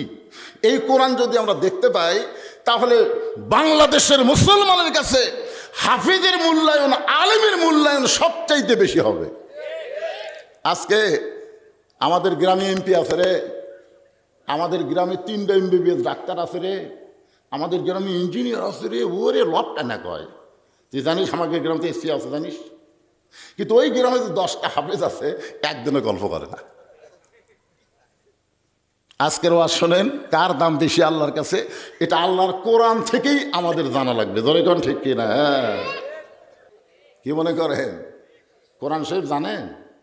চাষটলে গল্প করতেছে আওয়ামী লীগ ক্ষমতা ছিল, আগামীতে বিএনপি ক্ষমতা আসতেছে। যদি আল্লাহর কোরআন পড়তো তাহলে এই কথা কখনোই বলতে পারতো না আওয়ামী লীগ কোনোদিন ক্ষমতায় ছিল না, বিএনপি ক্ষমতা আসবে না, সবসময় আমার আল্লাহ ক্ষমতা থাকবে। জোরে কোন কথা ঠিক কথা কন না? আল্লাহ কোরআনের মধ্যে বললেন তাবারাকাল্লাযী বিয়াদিহিল মুলকু ওয়া হুয়া আলা কুল্লি শাইইন কাদির। গোটা পৃথিবীর রাজত্ব, কর্তৃত্ব, মালিকানা কার হাতে? সমস্ত ক্ষমতার মালিককে। এটা কখন বুঝবেন? এখন 5 তলা বিল্ডিংয়ের উপরে 1.5 লাখ টাকার খাট, 12,000 টাকার কম্বল, গাঁৱত দৌড়ে তেমনি দিয়ে রাত 9টার সময় বলতেছে আমার বাড়ি, আমার ঘর, আমাকে নামাইকে। কান্দের ফেরেশতা বলতেছে আল্লাহ ঘুমের আগে দোয়া হলো আল্লাহুম্মা বিইসমিকা আমুতু ওয়া আহইয়া। কিন্তু দোয়া না পড়ে কি করে ঘুমালো? ই যে বলতে তো আমাকে নামাইকে। আপনার বলেন তো কয়েকদিন আগে ঢাকাত কি হচ্ছে? ভূমিকম্প আছে না নাই? জোরে কেন আছে না নাই? রাত 3টার সময় একটা ভূমিকম্প হচ্ছে, বিল্ডিং খালি একটা কেঁপে উঠছে। ওই এত ফোর্সে নামছে যে কম্বলের মধ্যে ওর লুঙ্গি খুলে আছে, ওই লুঙ্গিটাও পরার টাইম পাই না। ফেরেশতারা বলতেছে আল্লাহ নামাইলা তাই বলে ন্যাংটা করে নামালা। বর্তমান ক্ষমতার চেয়ার পায়ে অহংকার করেন না, যে কোনো সময় আল্লাহ ন্যাংটা করে নামাবার পারে। জোরে কোন কথা ঠিক কি না? কথা বলেন। আমরা তো বর্তমান পায়েই তো মনে করি কি হনু রে, কি হচ্ছেন আপনি? ওমর ফারুক চিন্তায় পড়ে গেলেন, যেই কোরআন রাখালকে অর্ধ জাহানের খলিফা বানায় সেই কোরআনটা আসলে দেখতে কেমন? আজকে সেটাই আপনাকে দেখাবো। এ কোরআনটা আসলে দেখতে কেমন দেখবেন। কি বিচার হবে এই বিচার আমার দরকার নাই। আমার সবচাইতে বড় বিচার হলো যে মানুষটাকে একটা নজর দেখতে চাই, সেই মানুষটাকে কেমনে আমি তওবা পড়ালাম, তাকে কেমনে আমি মুনাফিক কইলাম, ভণ্ড কইলাম। এই চিন্তা করতে করতে ফজরের নামাজ শেষ হয়ে যায়। প্রত্যেকটা সাহাবী ওমর ফারুকের দিকে তাকায় আছে আল্লাহর কোরআনের বিচার দেখার জন্যে। এমন সময় হযরত ওমর এক টানে ওই বসে থাকা রাখালকে তুলে বুকের মধ্যে জাপটে ধরে কপালে একটা চুমা খায়। সমস্ত সাহাবীরা বলে আমির আল মুমিন, বিচারের নামে আপনি আমাদের কি দেখালেন? ওমর ফারুক বললেন সাহাবীরা রে, এই রাখালে এত কথা হজম করার পিছনে একটাই মাত্র কারণ হলো আমি রাখালকে দেখি নাই, রাখালের ভিতর আমি আল্লাহর কোরআন দেখতে পাই। আজকে আমাদের বিশ্বাস করা লাগবে এই কোরআন শুধু শোনার কোনো কিতাব না, এই কোরআন হলো বাস্তব আমল করার কিতাব। জোরে কোন কথা ঠিক কি না? সব দেখা হলো শেষ, আমরা দেখব আল্লাহর কোরআনের বাংলাদেশ। আরে তকবীর পরে দেব, তকবীর পরে দেব। আগে আমরা কারা কারা রাজি 2 হাত তুলে একটু আল্লাহকে দেখাইতে হয়, একটু দেখার নিয়ত করেন। হাত নামান। মান সাল্লাল্লাহু তাআলা, বুখারী শরীফের হাদিস, মান সাল্লাল্লাহু তাআলা আশ-শাহাদাতা বিসিদকিন বাল্লাগাহুল্লাহু মানাজিলা শুহাদা ওয়া মাতা আলা ফিরাশিহি, রাওয়াহুল বুখারী কিতাবুল মাগাজি। আল্লাহ রাসূল বলেন দুনিয়াতে শাহাদাতের তামান্না নিয়ে বাতিলের বিরুদ্ধে যারা হকের আন্দোলন করবে, ওই মাতা আলা ফিরাশিহি, সে যদি নিজের বিছনায় মৃত্যুবরণ করে, বাল্লাগাহুল্লাহু মানাজিলা শুহাদা, হাসরের ময়দানে আল্লাহ তাআলা শহীদদের কাতারে তাকে দাঁড় করায় দিবে। তাহলে আমরা আল্লাহর কোরআন দেখতে চাই, দেখার নিয়তে হাত তুলেছি, যদি আমাদের দেখা নাও হয় তারপর দেখতে চাওয়া এইটাও কিন্তু আল্লাহর কাছে একটা কবুলযোগ্য আমল। ধরে কার কথা ঠিক কিনা? মানুষের তৈরি তো বহু দেখলাম না ভাইজান? আর আমরা দেখবো না, এখন দেখবো আল্লাহর কোরআন। আমরা সবাই মিলেমিশে শুধু কোরআন শুনবো না, বাস্তবে আল্লাহর কোরআনকে দুনিয়াতে গালিব করার দল করব। আল্লাহ আমাদের সবাইকে কবুল করুক। সকলে বলে আল্লাহুম্মা আমিন। আস্তাগফিরুল্লাহ রাব্বি মিন কুল্লি জামবি ওয়া তুবু ইলাইহি। আস্তাগফিরুল্লাহ রাব্বি মিন কুল্লি জামবি ওয়া তুবু ইলাইহি। লা হাওলা ওয়া লা কুওয়াতা ইল্লা বিল্লাহিল আলিয়্যিল আযীম। মনোত করে দিল। আল্লাহুম্মা আমিন। আল্লাহুম্মা আনতাস সালাম ওয়া মিনকাস সালাম তাবারাকতা ইয়া যাল জালালি ওয়াল ইকরাম।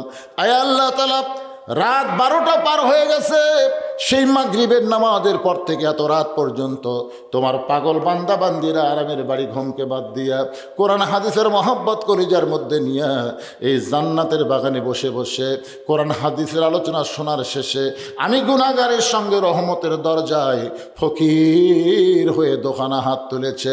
মেহেরবানি করে আজকের মাহফিল আমাদের সকলের হেদায়েতের জন্যে, নাজাতের জন্যে, জান্নাতের জন্যে কবুল করো। এই মাহফিলের শুরু থেকে শেষ পর্যন্ত যত আলোচনা হয়েছে আল্লাহ, এর মধ্যে যদি ত্রুটি হয়, ভুল হয়, মাফ করে দিও। এর যা হাদিয়া মঞ্জুর করো। সোনার মদিনায় নবী পাকের রওজা মোবারকে আল্লাহ তুমি কবুল করে নিও।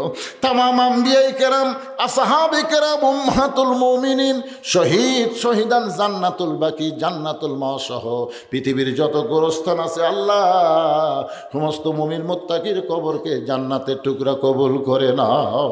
আমরা যারা হাত তুলেছি, আমাদের জনম দুঃখনী মা যাদের কবরে গেছে, ছোট্ট একটা শব্দ হলো মা, এ নামের মধ্যে কি মধু আছে, যাদের মা নাই তারাই বুঝতেছে এই দরদের মা যাদের কবরে গেছে আল্লাহ, মায়ের কবরকে জান্নাতের টুকরা কবুল করো। দরদের বাবা যাদের দুনিয়াতে নাই, সন্তানকে এতিম করে বাবা এতিম হয়ে যাদের কবরে চলে গেল আল্লাহ, মেহেরবানি করে বাবার কবরকে জান্নাতের টুকরা কবুল করো। আমাদের দাদা দাদি, নানা নানি, আত্মীয় স্বজন, শ্বশুর শাশুড়ি যাদের কবরে গেছে আল্লাহ, কবরবাসীদের মাফ করে দাও। ও মাবুদ মাওলা, আজকের মাহফিলের সম্মানিত সভাপতিকে আল্লাহ তুমি কবুল করো। আজকের মাহফিলের সম্মানিত প্রধান অতিথিকে আল্লাহ তুমি কবুল করো। সম্মানিত বিশেষ অতিথির আল্লাহ তুমি কবুল করো। এই মাদ্রাসার ম্যানেজিং কমিটির সভাপতিকে আল্লাহ তুমি কবুল করো। সহসভাপতিকে আল্লাহ তুমি কবুল করো। সেক্রেটারি, কেশিয়ার, মাদ্রাসার দাতা সদস্য যারা আল্লাহ, সকলকেই তুমি কবুল করো। এই মাদ্রাসার পরিচালক, মাদ্রাসার মহতামিম, মাদ্রাসার নায়েবে মহতামিম সহ মাদ্রাসার ওস্তাদ, মাদ্রাসার তালবে ইলম, সকলকেই আল্লাহ তুমি কবুল করো। এই মাদ্রাসার প্রত্যেকটা তালবে ইলমকে হক্কানে আলেম, হাফেজ হিসাবে, কোরআনের পাখি হিসাবে আল্লাহ তুমি কবুল করে নাও। আল্লাহ, এই মাদ্রাসাকে অত্র এলাকার জন্যে আল্লাহ রহমত স্বরূপ, হেদায়েত স্বরূপ আল্লাহ তুমি কবুল করো। এই মাদ্রাসাকে অত্র এলাকার জন্য নূরের বাতি হিসাবে আল্লাহ তুমি জ্বালিয়ে দাও। আল্লাহ, কাফিয়া পর্যন্ত আছে, আগামীতে মাদ্রাসা যেন দাওরা হাদিস আল্লাহ মাদ্রাসা আল্লাহ তুমি কবুল করে নাও। আল্লাহ, আজকে যারা মাদ্রাসার মহব্বতে নগদে বাকিতে দান করেছে, সব দানগুলোকে আল্লাহ তুমি জান্নাতের বিনিময়ে কবুল করে নাও। অল্প হোক বেশি হোক, যে যা দান করেছে সব দানগুলোকে নাজাতের ওসিলা হিসেবে কবুল করে নাও। আল্লাহ, আমি গুনাহগার বলে দোয়া ফিরাই দিও না। এতগুলো মানুষের মধ্যে যার দোকান হাত তোমার পছন্দ হয়, সেই দুই হাতের ওসিলা আজকের মাহফিলকে কবুল করে নাও। আমার সম্মানিত মা বোনেরা, পর্দার অন্তরালে বসে বসে আসনে চাবেদা সালিয়া পর্দানজি কবুল করে মা ফাতেমার চরিত্র দান করে দাও। আমি অসুস্থ, আমার মতো অসুস্থ অবস্থায় যারা হাত তুলেছে সবাইকে সুস্থতার নিয়ামত দান করে দাও। কত মানুষের জানাজার নামাজ আমরা পড়েছি, এই দুই হাতে আমরা কত মানুষকে কবরে নামায় দিছি। একদিন আমরা সবাই মরে যাব আল্লাহ, কখন কে মরবো জানি না। ইমানের সাথে, ইজ্জতের সাথে দুনিয়া থেকে বিদায় নেওয়ার কালে আমাদের জবানে জারি করে দিও লা ইলাহা ইল্লাল্লাহু মুহাম্মাদুর রাসূলুল্লাহ সাল্লাল্লাহু আলাইহি সাল্লাম। ونؤمن به ونتوكل عليه ونعوذ بالله من شرور أنفسنا ومن سيئات أعمالنا من يهدي الله فلا مضل له ومن يضلله فلا هادي له সকলে জবান খুলে বলেন আশহাদু আল্লা ইলাহা ইল্লাল্লাহু ওয়াহদাহু লা শারীকা লাহু ওয়া আশহাদু আন্না মুহাম্মাদান আবদুহু ওয়া রাসূলুহু আল্লাযী أرسل رسوله بالحق بشيرا ونذيرا وداعيا إلى الله بإذنه وسراجا منيرا فقد قال الله تعالى في كلامه المجيد والفرقان الحميد জবান খুলে সকলে পড়েন আউযু বিল্লাহি মিনাশ শাইতানির রাজিম বিসমিল্লাহির রহমানির রহিম الذي خلق الموت والحياة ليبلوكم أيكم أحسن عملا وهو العزيز الغفور إن الله وملائكته يصلون على النبي يا أيها الذين آمنوا صلوا عليه وسلموا تسليما اللهم صل على محمد وعلى آل محمد كما صليت على إبراهيم وعلى آل إبراهيم إنك حميد مجيد اللهم بارك على محمد وعلى آل محمد كما باركت على إبراهيم وعلى آل إبراهيم إنك حميد مجيد مشرق حب محمد সকলে বলি সাল্লাল্লাহু মতলায়ে দিওয়ানি মা মতলায়ে খুরশিদ ইশকাস সিনায়ে সুজানে মা বালাগল উলা বিকামালিহি كشفت جها بجماله حسنت جميع خصاله صلوا عليه وآله اللهم آمين জান্নাতের বাগান থেকে জান্নাতি মানুষদেরকে নিয়ে আমি গুনাহগার তোমার রহমতের দরজায় দুখানা হাত তুলেছি আল্লাহ। হাসরের ময়দানে জাব্বার আর কাহার নামে রূপ নিয়া তুমি যখন বিচার শুরু করবে, তোমার সামনে দাঁড়ায়া সমস্ত নবীরা নাফসি নাফসি বলে কাঁদতে থাকবে।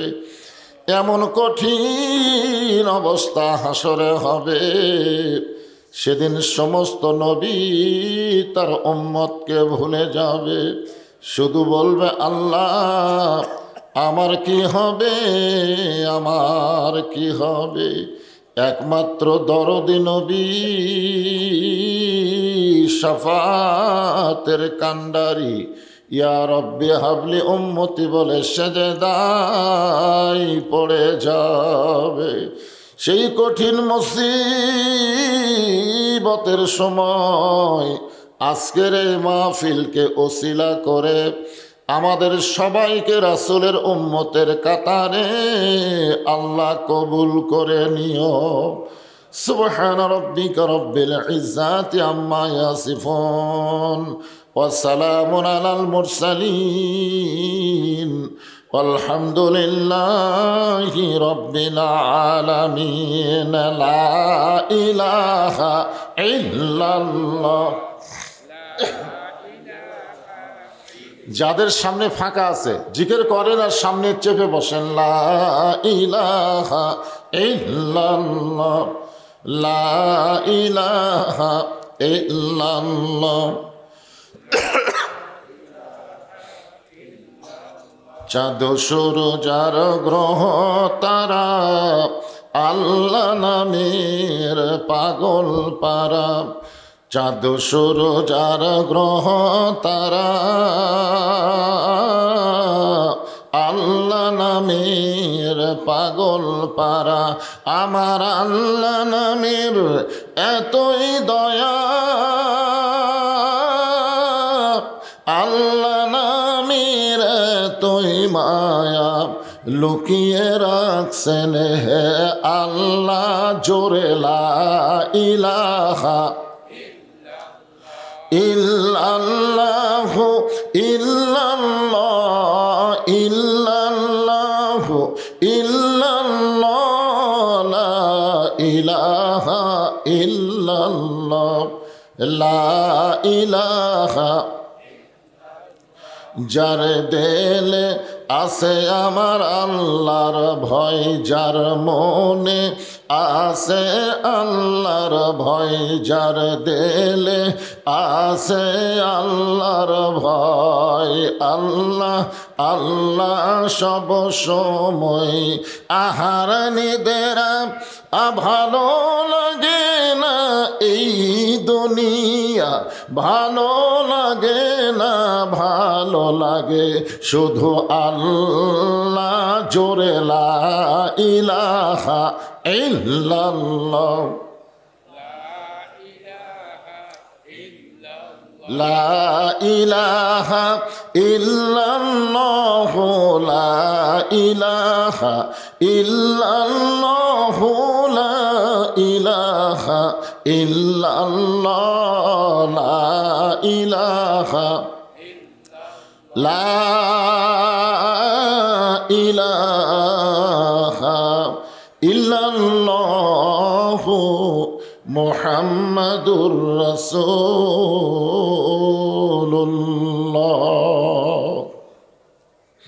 সকলেই বলি সাল্লাল্লাহু আলাইহি ওয়াসাল্লাম।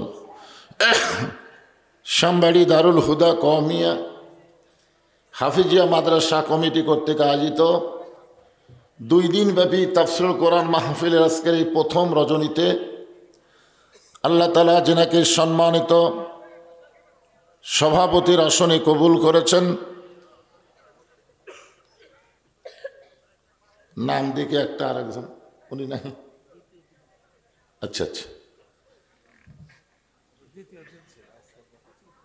আজকে সভাপতি নেই, আজকেরটা নাই, আচ্ছা যেটা আজকে আছে সেটাই বলি। এখানে দ্বিতীয় দিন ভাইয়ের নাম লেখা আছে।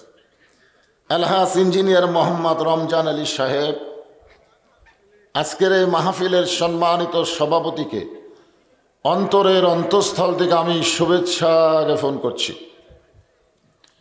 আজকের এই মাহফিলের সম্মানিত প্রধান অতিথি আলহাজ মোহাম্মদ নুরুজ্জামান ইকবাল, আজকের এই মাহফিলের সম্মানিত প্রধান অতিথি সহ সম্মানিত বিশেষ অতিথিবৃন্দ যিনারা রয়েছেন সকলকেই অন্তরের অন্তঃস্থল থেকে আমি শুভেচ্ছা জ্ঞাপন করছি।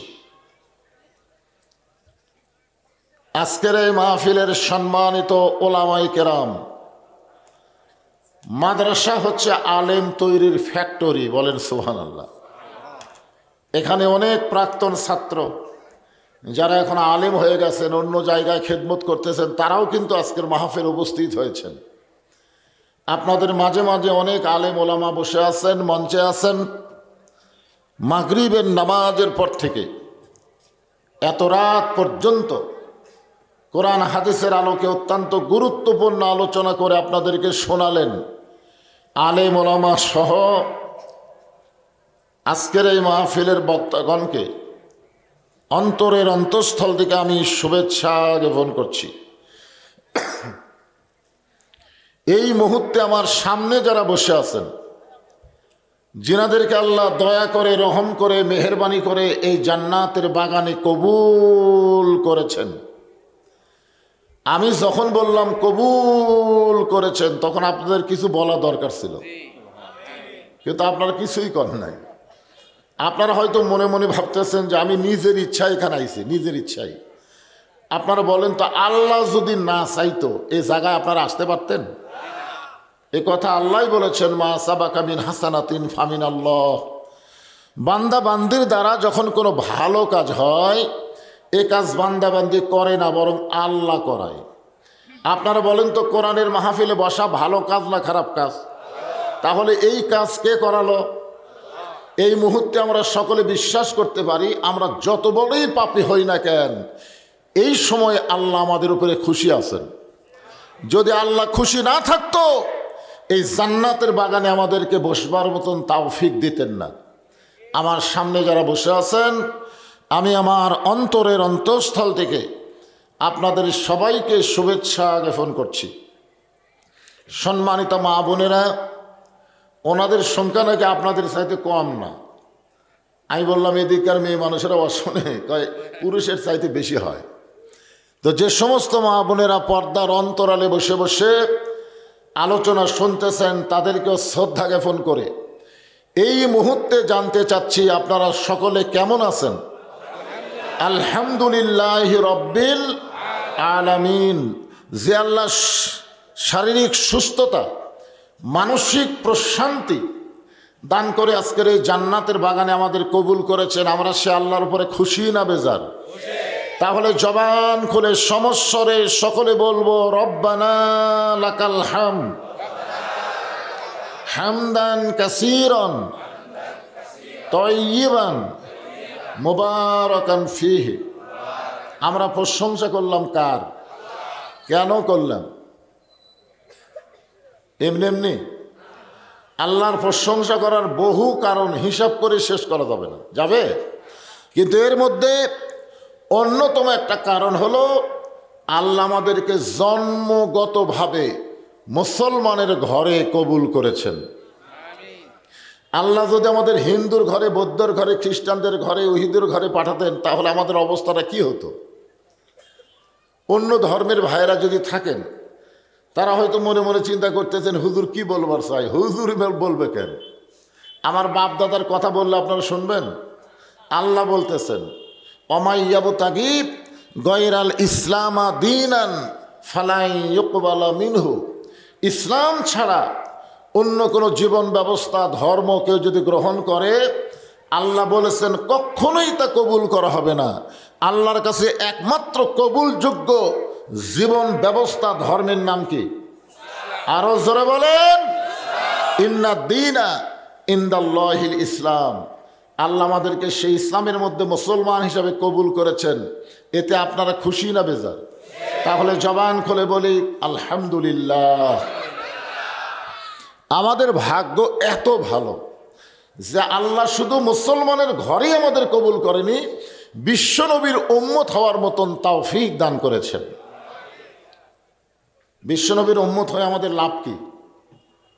আছেন আমার মুক্তার, আছেন আমার বারিস্টার, শেষ বিচার। জোরে কোন বিচার? শেষ বিচার বোঝেন? বাংলাদেশের জজ কোর্ট, হাইকোর্ট, সুপ্রিম কোর্ট আমরা মনে করি বাংলাদেশের শেষ। এরপরও অতীতে যে বিচারগুলো হয়েছে আমরা অনেকেই পছন্দ করিনি, ঠিক কিনা বলেন? আবার বর্তমানে যে বিচারগুলো হচ্ছে সেগুলো অনেকে পছন্দ করতেছে না। কি করতেছে? তার মানে বোঝা গেল বাংলাদেশের কোর্টে যতই বিচার হোক অনেকে বলে ন্যায় বিচার পায়নি। এই জন্য এগুলো সব বাদ দিয়ে একটা বিচার আছে যার নাম হলো শেষ বিচার। জোরে বলেন, নাম কি? শেষ বিচারের হাইকোর্টেতে তিনি আমায় করবেন পার, আমি পাপী তিনি জামিনদার। এই তিনি ডাকে আল্লাহ না। আল্লাহ যখন হাকিম হয়ে আমাদেরকে আসামি বানায় বিচার শুরু করবেন, ওই সময় আমাদের নবী উকিল হয়ে ব্যারিস্টার হয়ে আমাদের পক্ষে ওকালতি করে সুপারিশ করে আমাদেরকে জান্নাতে পৌঁছায়া দিবেন। এমন একজন নবীর উম্মত হওয়াতে আপনারা খুশি না বেজার? তাহলে জবান খুলে আর একবার বলি আলহামদুলিল্লাহ। এখন আসেন যে কোরআন থেকে আমরা তাফসির শুনবো, আলোচনা শুনবো। আপনারা এই কোরআন সম্পর্কে হয়তো সকলে জানেনই না, অনেক ওয়াজ শোনেন, খালি ওয়াজই শোনেন।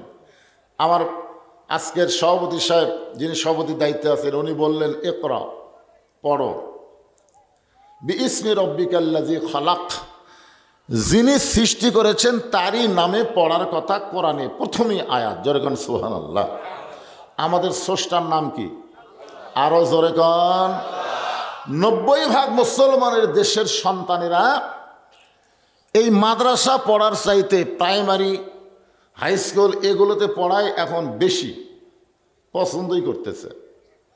অনেকেই ধারণা করে কোরআন শরীফ তো সবার জন্য না, এরা গরিব গুরাবার জন্য নাকি। আজকে মাদ্রাসার মাহফিল করলেই অনেকে মনে করে কিছু দেওয়া লাগবে, এরকম মনে করে কি করে না? মানে আমাদের বাংলাদেশের সিস্টেমটাই হলো আল্লাহর কোরআনের শিক্ষা চায় চিন্তা করো। কিন্তু রাসূল বলেছেন খায়রুকুম মান তাআল্লামাল কোরআন ওয়া আল্লামাহ, ওই ব্যক্তির চাইতে দামি উত্তম কোনো ব্যক্তি নাই যে কোরআন শিখেছে এবং অপরকে কোরআনের শিক্ষা দেয়।